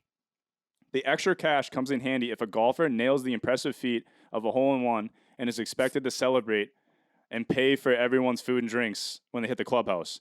You know how like that bullshit thing is that when you get a hole in one. Dumbest rule in golf. Yeah, the dumbest rule in golf. If Yeah, people, that makes no sense. if no one's familiar with like playing golf and shit like that, there's a tradition. If you get a hole in one, like the guy that gets the hole in one has to buy everyone drinks and food after the round, which should be other way around. Dude, how is it not reversed? Like everyone should be paying for that dude's drinks. Like, Yeah, exactly. But in Japan, they give you insurance. So if you nail a hole in one, you'll have $3,500 to cover to pay for everyone's bullshit That's drinks. a lot of fucking money. Yeah, dude, Dude, run I- it, dude. You I'm a gonna hole in say one, that- dude. That's Yo, like winning the Stanley Cup. Yeah, if I Let's hit run a it hole up. in one with guys, I'll like buy you a couple of drinks maybe.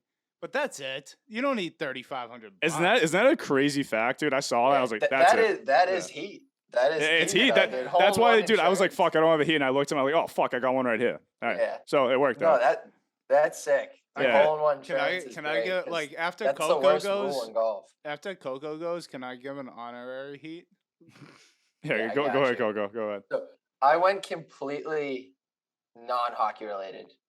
So my heat, Butts is gonna love this one, is the movie Avatar. Yup. Being Dude, such a good movie being re-released into theaters. Started on It's like- IMAX on Friday.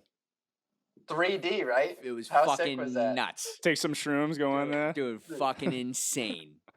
Literally might do it again this weekend. I'll be honest. taking I'm taking not. the shroomies and going in. You know the fucking vibes. I'll be honest. I'm not like an OG Avatar guy. I saw it more like recently, and I was like, "How the fuck have I not seen this movie? Because it's so nasty." Best the movie fact that ever made.